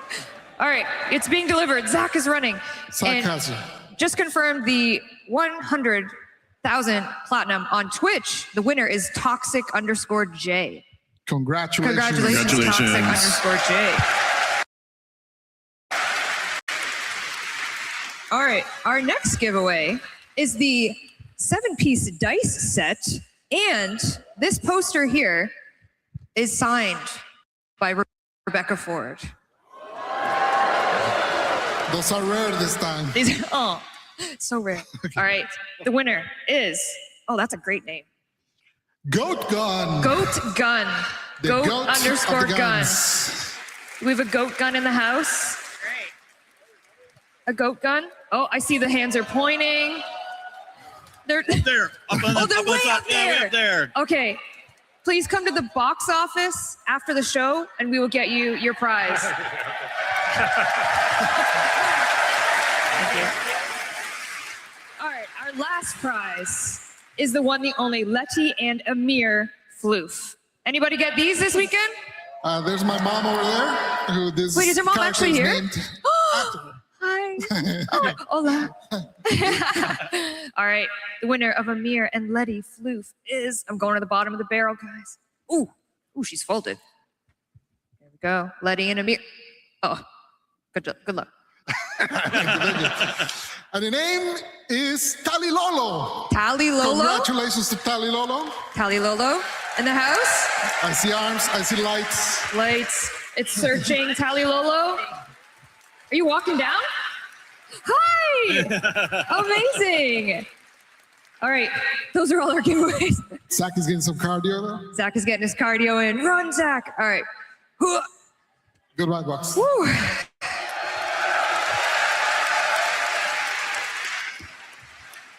Thank you, gentlemen. Thank you so much. All right, let's get back to business, shall we? Back to business. Back to business. But what I mean by that is back to housekeeping. No. Come on, just a couple things. Dog Days is coming back, everybody. Everyone's favorite summer event. I know. August 4th, get your noodles, get your soaker trons, get soaked. Is that what she says? Get soaked? Sure, get soaked. It's coming back. In addition to this one, our brand new glyphs designed by Space Waifu. Yeah. Jeff, what's your favorite one? I like the Arrow one. You like the It's Arrow a one? cranky Arrow, yeah. I like the Arrow one too. They're amazing. They are amazing. And a bunch of other rewards are coming. So just a little fun summertime activity back for you. Okay, as we know, our next heirloom went live this morning. Why don't we take a closer look, shall we?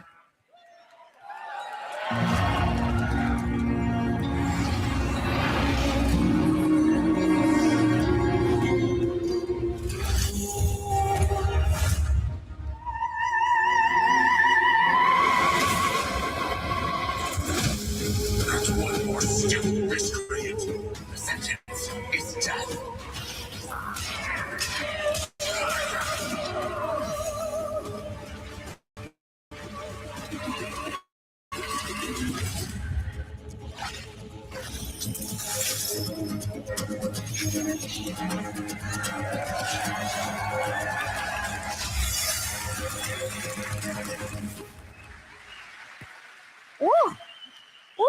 My goodness. My one contribution was being the prude that said we need to cover her up a little bit. That was, you're going to take credit for that? You can check the I was going to say, if you wanted a real closer look, you would remove the duster. But. Oh, team no duster. Team no duster. You're team duster. Respectfully. Wow, divided couch. I'm team no duster. All right, she is available on all platforms. Thank you so much for your excitement over the heirloom collection. We're very excited about Mesa, designed by Liger. Another one, incredible Liger designs. Killed it, as always. Okay, now this next announcement would be one that Miss Rebecca Ford would have been absolutely feral to announce. She would have been barking to announce what's this year announcement. But the best alternative that we could do with our budget, because Lord knows this man needs a paycheck. The one, the only, your Arthur Nightingale, Ben Starr, everybody.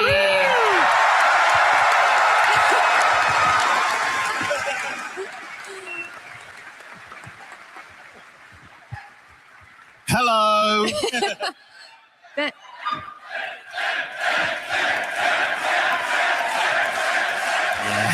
Wow. Wow.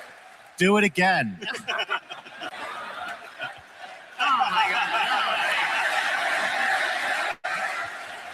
All of you get 100,000 platinum. That's not in the contract. Not in the contract. Hello. Ben, you changed. I did change. I still wasn't able to get the eyeliner off. I told you that was going to be permanent. Yeah, for those of you who didn't tune in, you missed out on a great narrative panel where I was dressed up as Rebecca Ford. Megan did my makeup, and I still have the eyeliner on. So just enjoy my face for a second. Can we get a close-up zoom in? Can we really zoom in on those eyes? We get that? Zoom. Oh. Thank you. Looks good. Thank you, guys. I couldn't see it, but I'm assuming I looked stunning. You do. Okay. Thank you for having me on here. It's probably going to come as a surprise, no surprise to anyone why I'm here, or maybe it will. Probably my best known role in all of video games is probably the role of Geno in Fortnite, right? Everyone's like, that Ben Starr from Fortnite, he's great. Well, for those who don't know, I'm in Fortnite. And for 6 months of the year, I lied to them and I said, I'm this guy called The Visitor, but I'm not going to lie to you, my true community, my Warframe community. Yeah, we like Ben. No. I wouldn't come here and lie to you like I gleefully lied to the Fortnite community for an extended period of time. So here I am, paycheck in hand, finally getting that DE money to reveal that for many, many years, DE have had a wonderful collaboration with Epic, and it only feels right that I get the opportunity to announce that Excalibur is coming to Fortnite. Excalibur was the first. When this new storm comes, he must be the last one standing. Uh-oh. Battle awaits.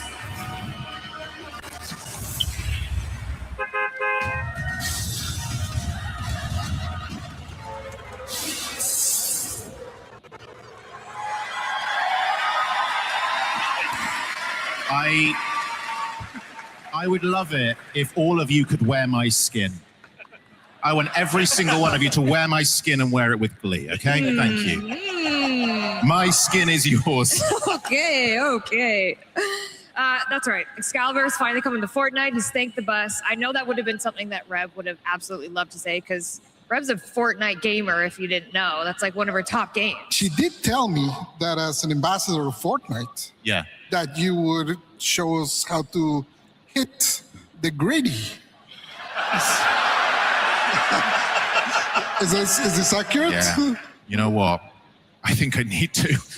Oh my God. Can I be fully transparent? I didn't know what the gritty was until 24 hours ago. I've had to look at a guy who apparently invented it and watched it on YouTube. Okay, so here we go.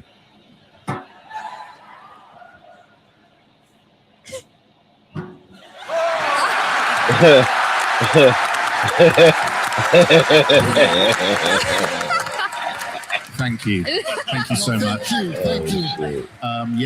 Thank you so much. Am I done? Do you need anything else of me? That was beautiful. Thank you. That was absolutely beautiful. So yes, Excalibur is coming to Fortnite, and there is a way in the Epic Game Store if you want to purchase Warframe packs, you can get Excalibur for free in Fortnite. Just a little way of our longest partners with Epic. That's right. Yes. It's like a legacy thing. We're working with them all the way for back to Unreal. That's right. Yep. We made Warframe, they made Fortnite, and now we're coming back together. Yep. Is the Visitor and Excalibur gonna hit the gritty? Yeah, they'll kiss or something. I don't know. I don't know. That'll probably someone draw some artwork of that or something for me. That'd be great. Oh, as a serious note, before you leave, Ben. Yeah. Loved your song in the trailer. Oh yeah. The first time I heard it. That was him in the Soul Frame. The first time I heard it. Ben is our bear. So I played Bayer in Soul Frame, and I did that little song at the end where the guy was singing during the fight. You know.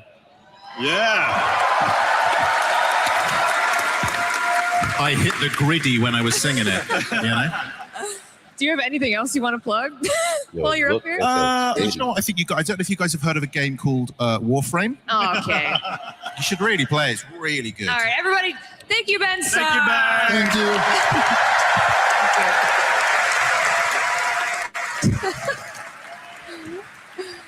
Oh, Lee, anything for a paycheck, that guy. Oh, jeez. I'm joking.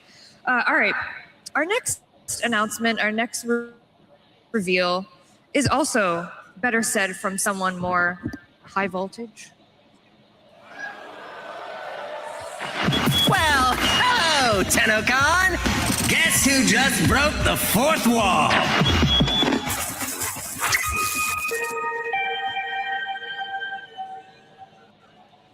Yeah, that's right.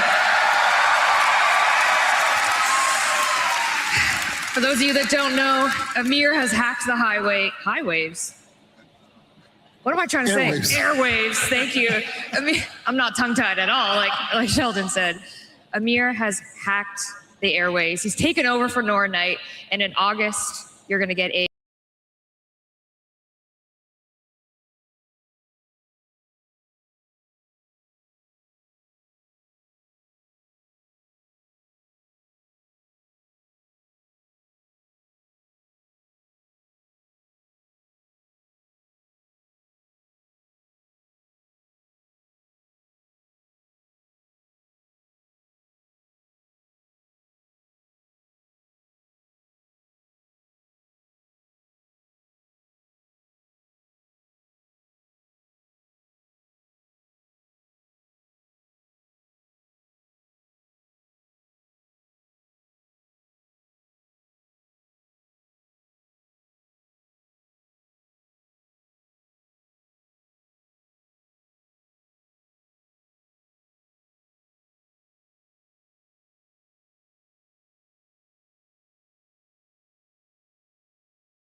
we have a running bit on this stream, on this here 10 Alive, that we announce our unannounced fall 2026 update. You gotta announce the unannounced. It's an announced, unannounced fall 2026 update. But as you can see, that's a tongue twister, and you know I can't pronounce anything, and I get sick and tired of saying unannounced fall 2020 whatever update. I kind of like it. I don't. You win. Therefore, we're going to give you the update name for this unannounced fall update. Are you ready? Yes.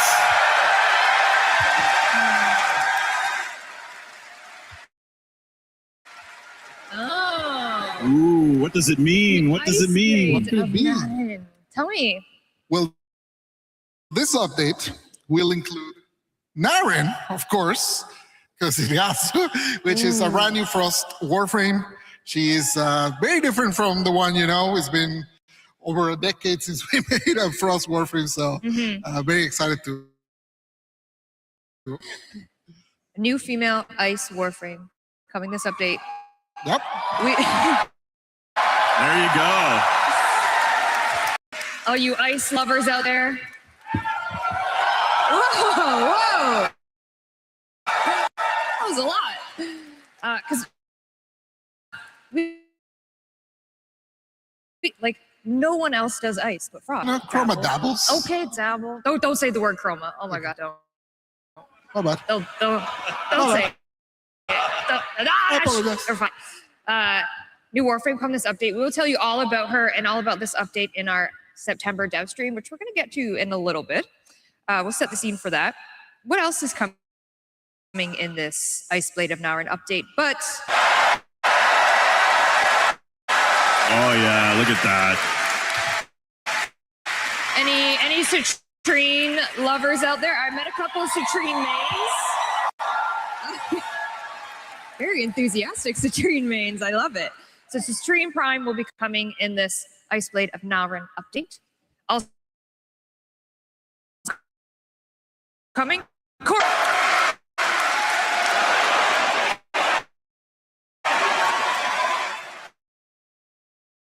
He's a gargoyle themed Warframe Deluxe. Very cool.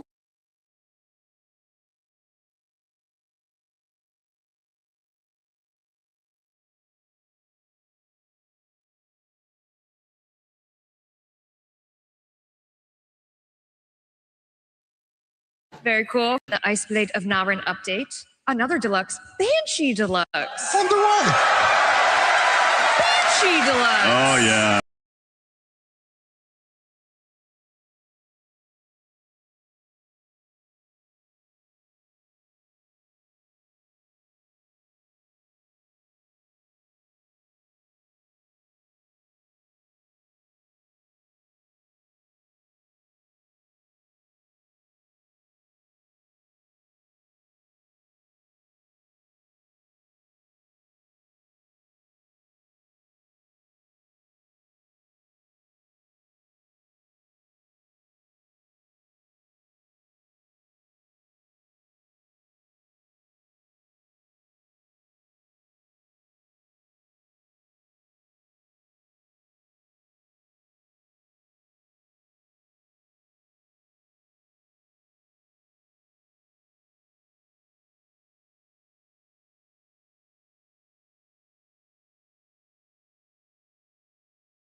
Announced, unannounced. Ice Announced, Blade, unannounced. Fall 2026.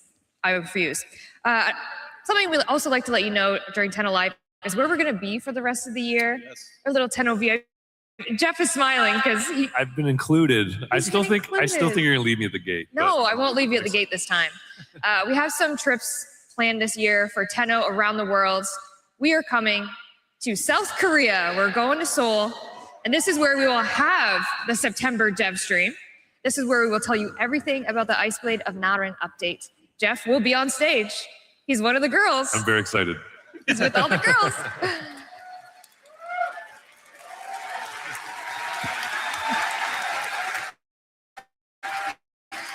And then we're taking a trip to China, see our Chinese Tenno again, very excited. And then we're gonna go skip to the pond. I don't know. The other London? Skip to the cool London. We're coming back to London. Hey. Let's be honest, okay? I know. The big one. They have cool cabs. It's way better over there. We're going to London, UK in October, and then we're going to I almost did an accent. We're going to Glasgow. I will not do an accent. I butchered it last time I did it. So this is where you'll find us kind of around the world for the later end of the year. But we love dates. We love to give people a heads up as to where we are. What if we gave them the date of TennoCon next year? Oh no. Oh man. Too scary. Should we give her the date for next year? Yeah? July 16th and 17th next year. An attitude to do. Did I just see Brozyme hit the 6-7? Brozyme, did you just hit the 6-7? I saw that. I saw that. Yeah, there it is. Yeah, of course. Save the date. We'll have obviously a lot more information about TENNOCON. Maybe we'll be in this space. Maybe we'll be somewhere bigger. Ooh. We actually can't get any bigger than this. This is This is actually as pretty big much as I Reeves think. London. Okay. This is as big We as have to it go gets. to the other London. We have to go to the cool London. All right.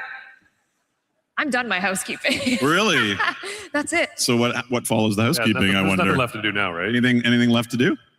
Well, I think it's finally time for everyone to experience the live demo. Yes. The live future of Warframe. Yes. Are we ready? We're ready. Let's go. Let's go. If you caught some of the panels earlier, we've been kind of teasing a little bit of, tune into Tenno Live, tune into Tenno Live. And one of the things that we are extremely excited about is welcoming another member to the voice actor family.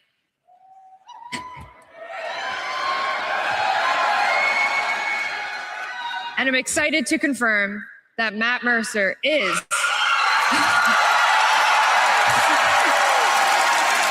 voicing our new Warframe.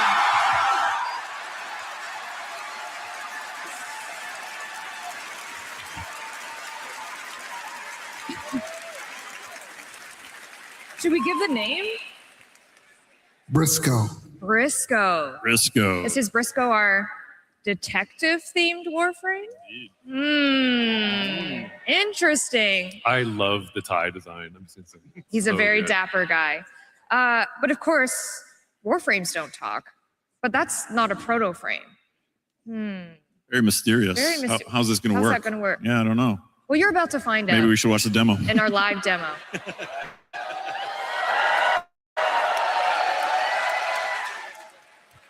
Before we start, I obviously just want to say that, again, thank you for being here. A lot of hard work has gone into, obviously, the Soulframe demo, the Warframe demo. DE, in general, has just been working really hard to make this for you.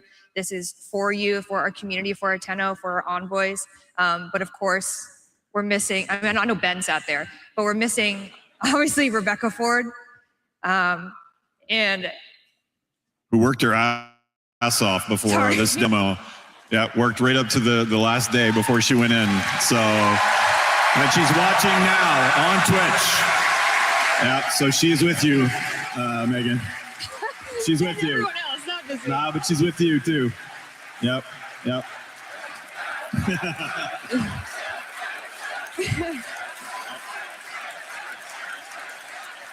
So we're gonna do this for you. We're gonna do this for Space Mom. Any words before I head over there? You're gonna kill it, Megan. Oh, thank you. You got this, Megan. You got Thank you. this. All right. Space Mom did actually prepare a few words, pre-recorded words for you. So we're going to play that now, and then we're just going to get Love right it. into it. You ready? Yes. We're ready. All right. Very ready. Let's go. It is July 9th, and we just finished our final presentation for TENNOCON. Megan did it live, and since I'm not there tonight, I wanted to cue up the TENNOCON demo with some prepared words. Hello, everyone. It is July 9th. I just said that. We just finished our last rehearsal. I just said that too.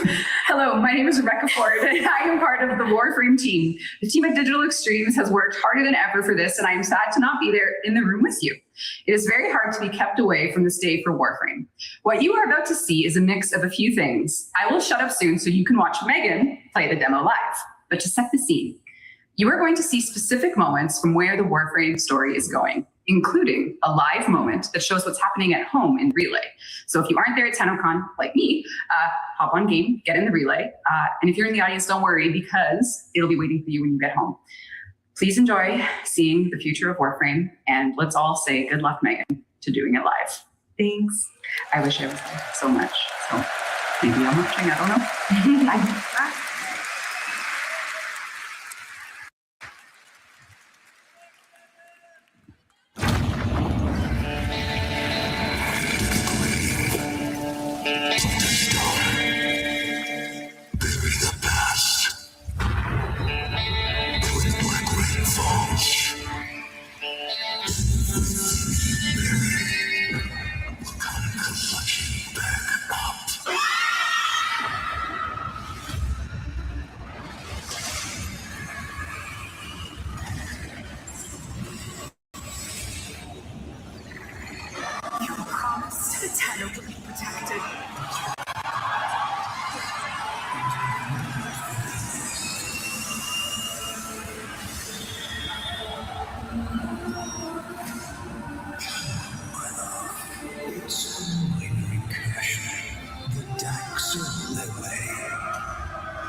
die.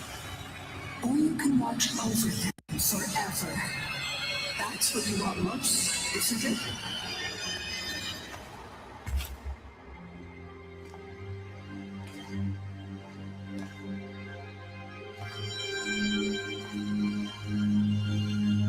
Let her go.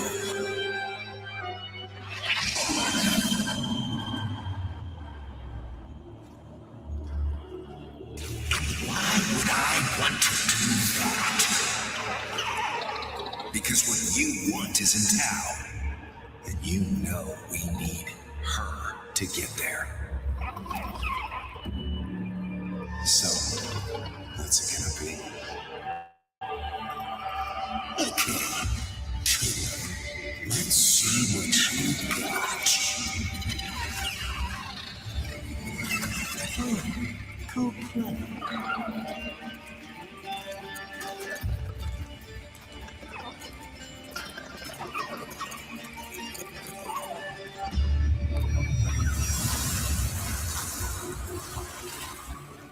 I got her. Let's go.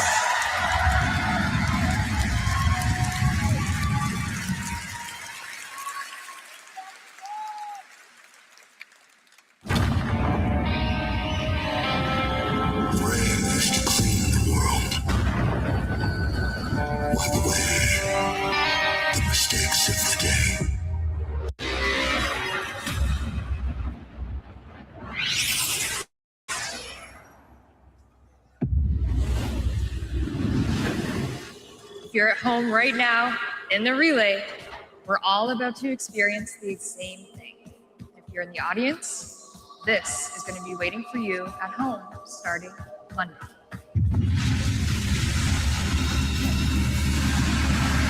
Cargo inbound.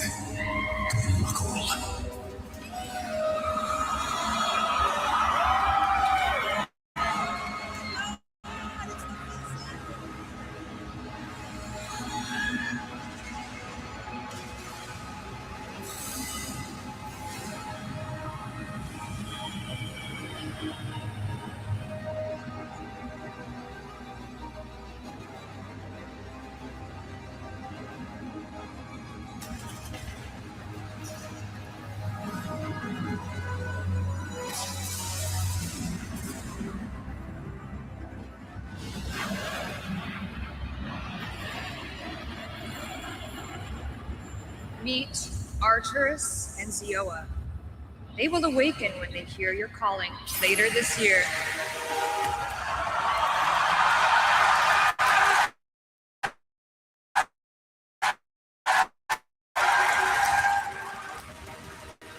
Navigation updated. New system unlocked. Did he say a new system? Where could we be going?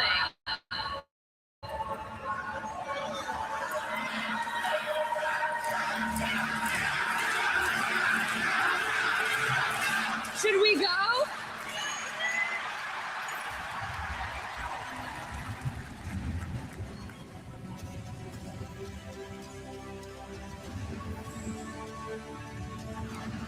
Generations you've slept. But you awoke with a purpose.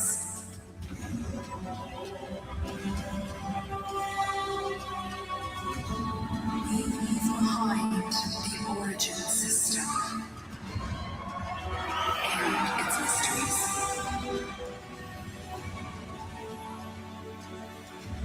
A new system calls to us.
There.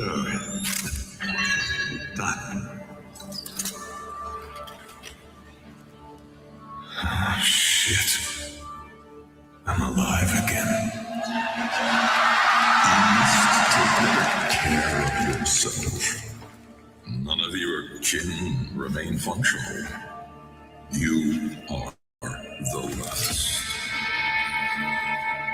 Same goes for you, doesn't it, my maker? I know you want a voice of your own. Have patience. I guess I can keep my thoughts to myself. Better that way. They are finally on their way. Your relatives. And my old friends. Exciting, is it not? Being beaten to shit down in the docks was enough excitement for me. Let us improve your powers of negotiation. If the Hunra is still in power when they arrive, there will be war. I need you close to him, Briscoe. Keep running his errands, but feed me his plans, his thoughts. And if the Hunra figures out I'm working for you, not him, there won't be enough left of me to put back together.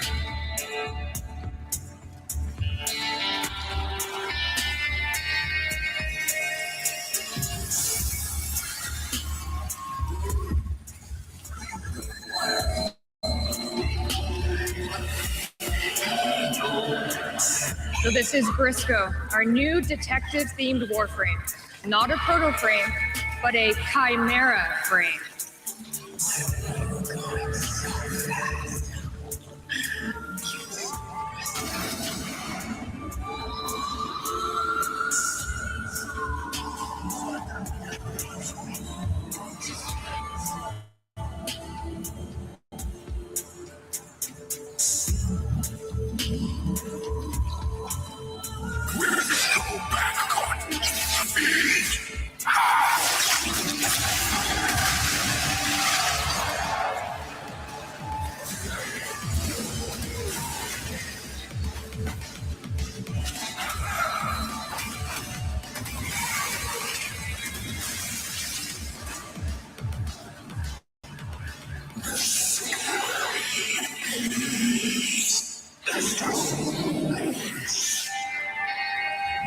Black rain seeps in everything.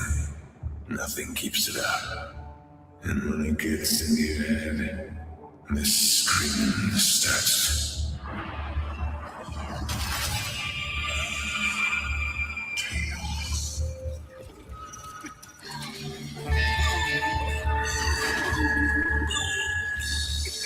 Cars scattered. No firearm damage on the bodies. Only moderate users going through spotlights. Someone just smashed their heads together. Oh, heads up to one thing. Never play against a brachiolist with a bloom habit.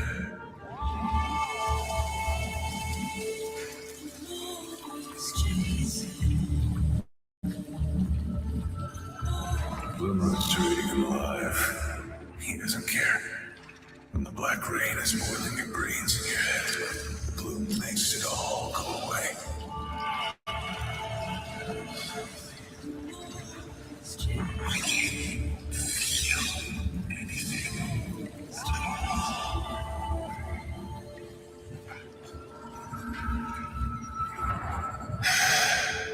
All dreaming or dead until the rains come.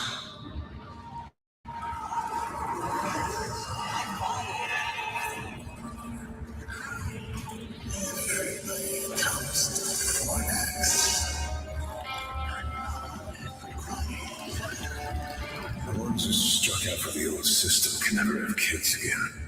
The ones who stayed and got out in the bloom ended up with these poor kids. Black Rain's almost here! Hear the thunder? Everybody get hard. Shit. Raining hard.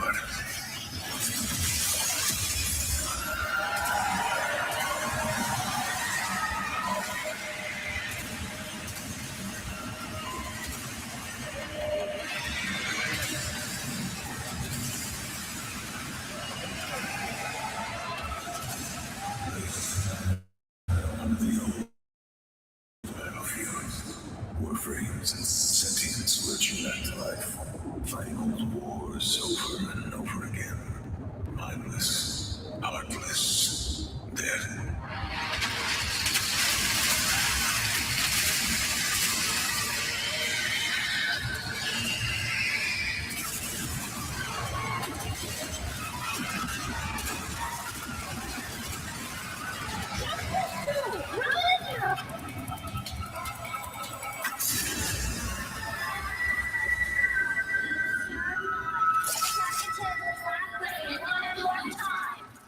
I heard of worlds where the rain made things clean. Not here in Fornax. Here the rain brings nightmares, and even the dead wake up howling. So you've seen two of Briscoe's abilities, our new Warframe shipping with Tao. But more on him another time. Got a dose. You're the flame. Yeah, the last.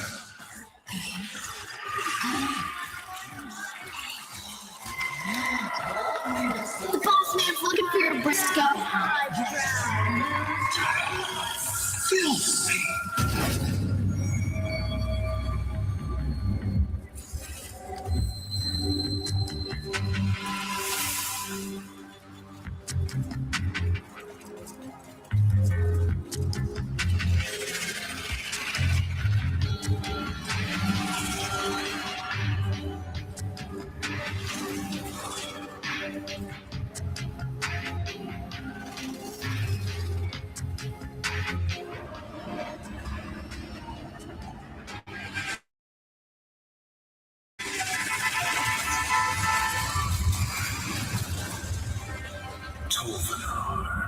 Messenger boy of the Hanra, right on time. And his driver, my best buddy, Rasmus. You're looking well, Briscoe. Real well. I told Holdenheim you're beating up real bad, but I guess you made a liar of me. As you suspected, Jilden and Zoff have the missing shipment. Your assignment has been upgraded to termination. The twins. Dock supervisors, also small-time loot smugglers. I shall await you at the docks. Give my love to the twins, Briscoe.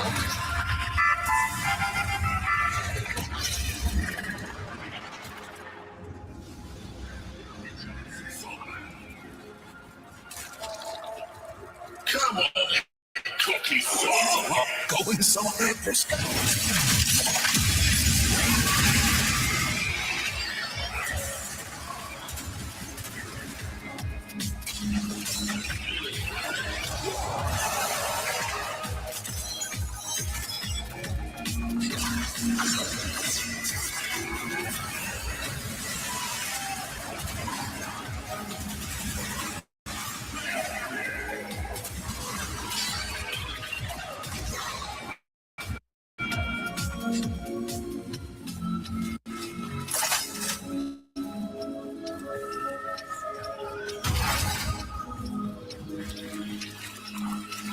Twins gotta have a brain each. I guess that makes them dumb enough to steal from the Hanra, even after a warning. Nobody gets one twice.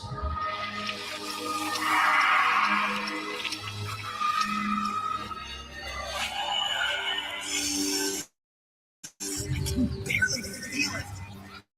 You got this.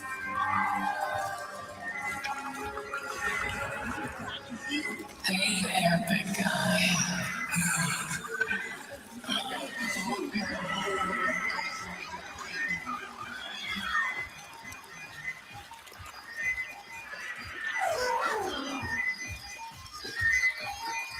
Lockbox. Wonder if I've got any luck left.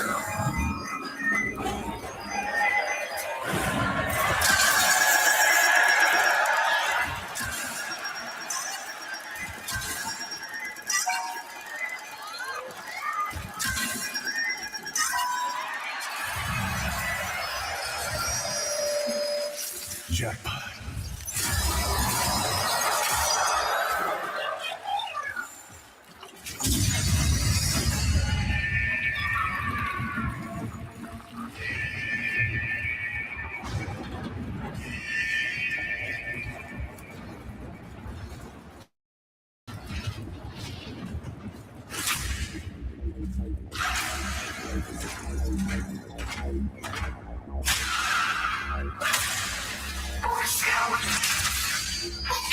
wrong with you?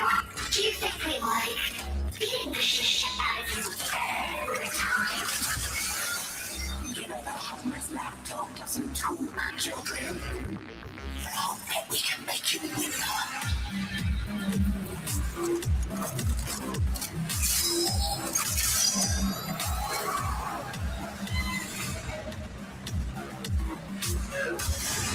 Around to the high Briscoe?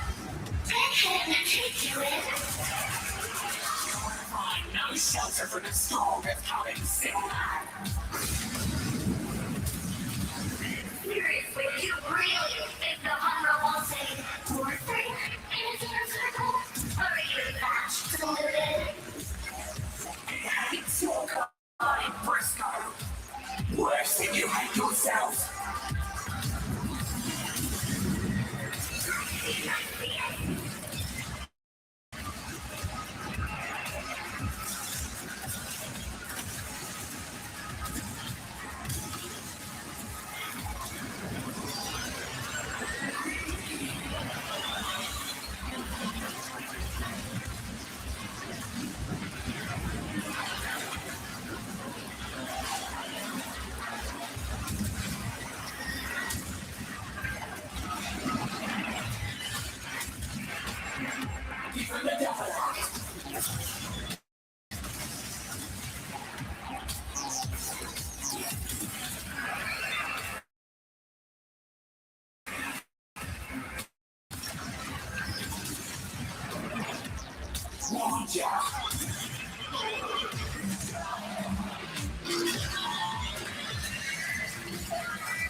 Say I traded my heart to the devil for power.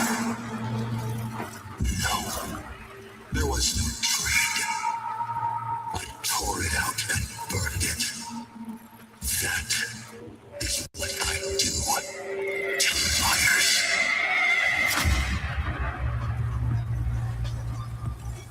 My employer wishes to convey his satisfaction in person. Attend the nest promptly. Transport has been provided.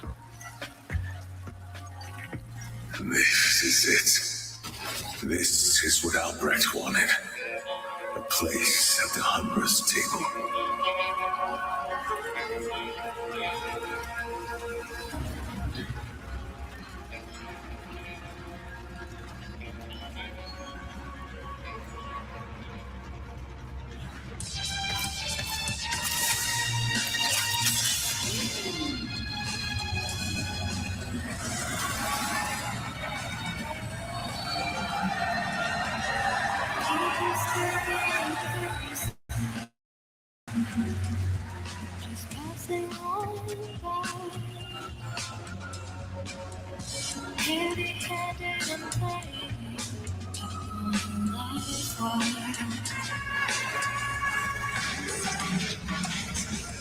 You could be anyone. Another face in the view. So you may be the winning card, but you're not winning with me.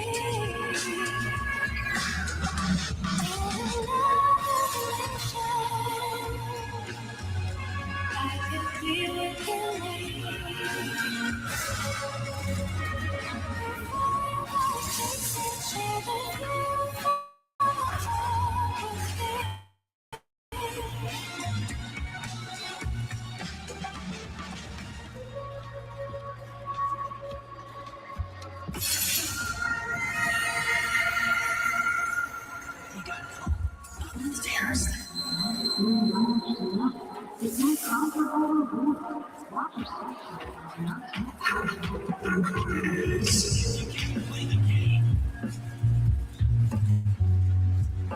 Welcome to our humble establishment.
You finally made it up here, B. Take a spin to celebrate? Ooh, I see how it is. Saving up your luck for later, huh? Stay safe, okay? I miss you. It's not personal. I can only afford one gamble tonight.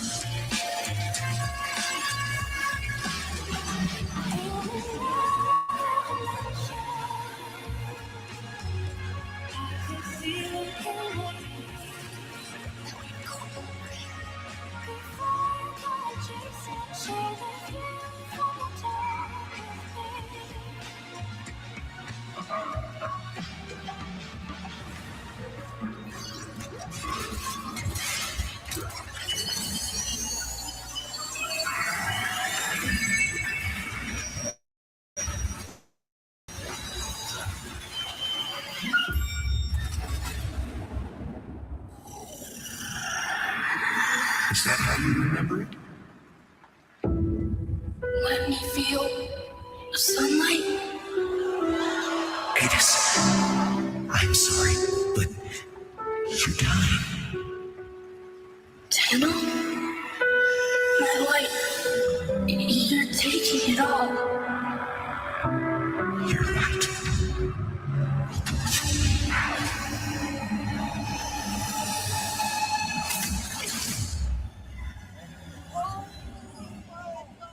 Gotta stay cool.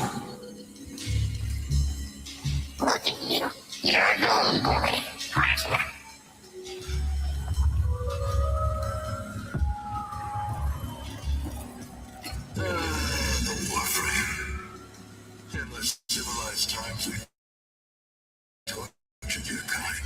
Placed wagers on how long you could endure. Tonight, though, you are my guest. Join me, please.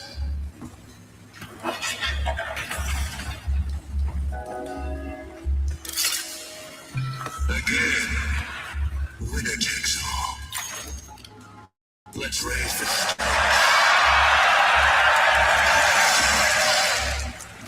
truth of what is coming back to Tao.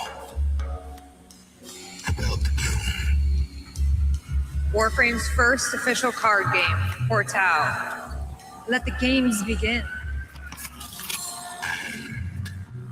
about who created you and why. If you lose, I take your core.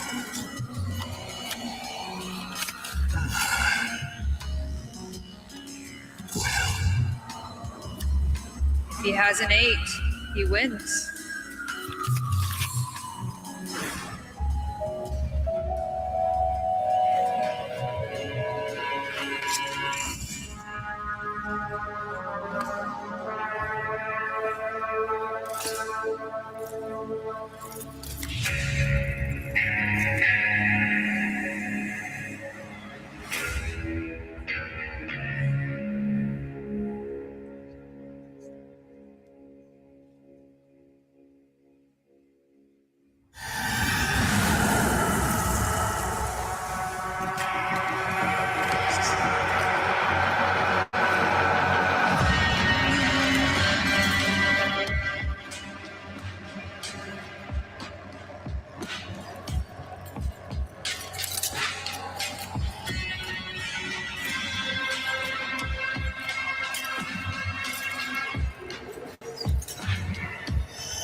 Soon.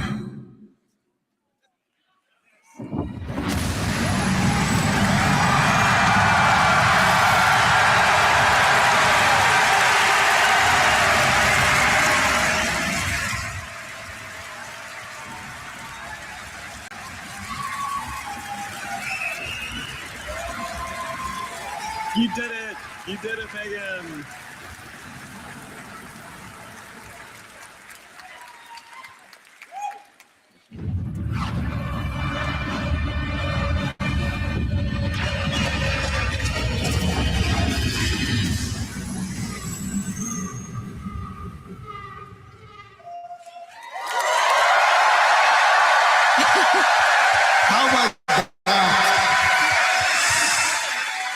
we're going to Tau.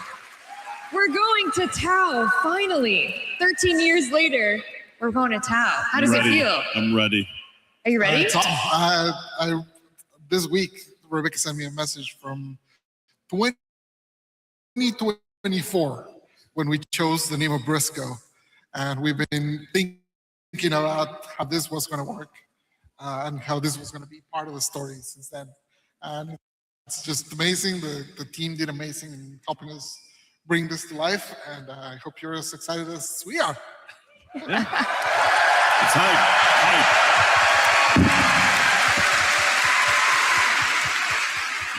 And what you saw there was just one region of Tau.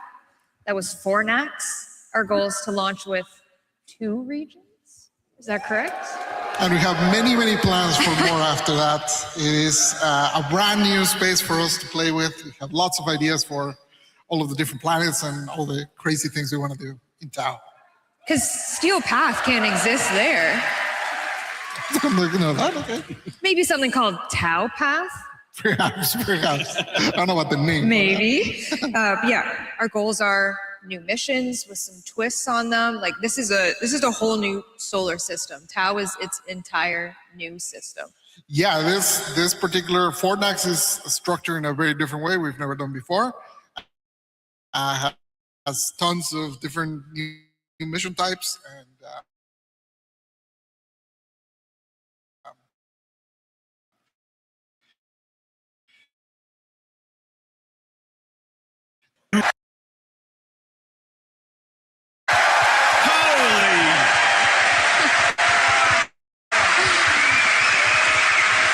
You have to talk and play and do it all. I'm the simple bus driver over here. I just drive the bus. Simple bus and we driver. thank the bus driver. We thank the bus driver. All right, that's it for us. We're finally going to Tau 2026. Any parting words for our Tenno envoys? Just always just unending gratitude for this. We're so grateful. We don't take it for granted. The whole team at DE, this lifts them up for the whole year. So you guys just give us so much energy and we really appreciate it. We can't do it without you, so thank you. Thank you for making this possible. To all of you.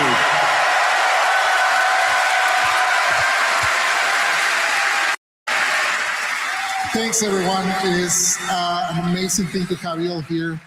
Generally, when we're working towards the demo, it's always like, it's so hard, it's so much work. But then we get here and you guys re-energize us to go back and continue building. And I want to thank you for that. And I want to thank the team for the amazing work they did.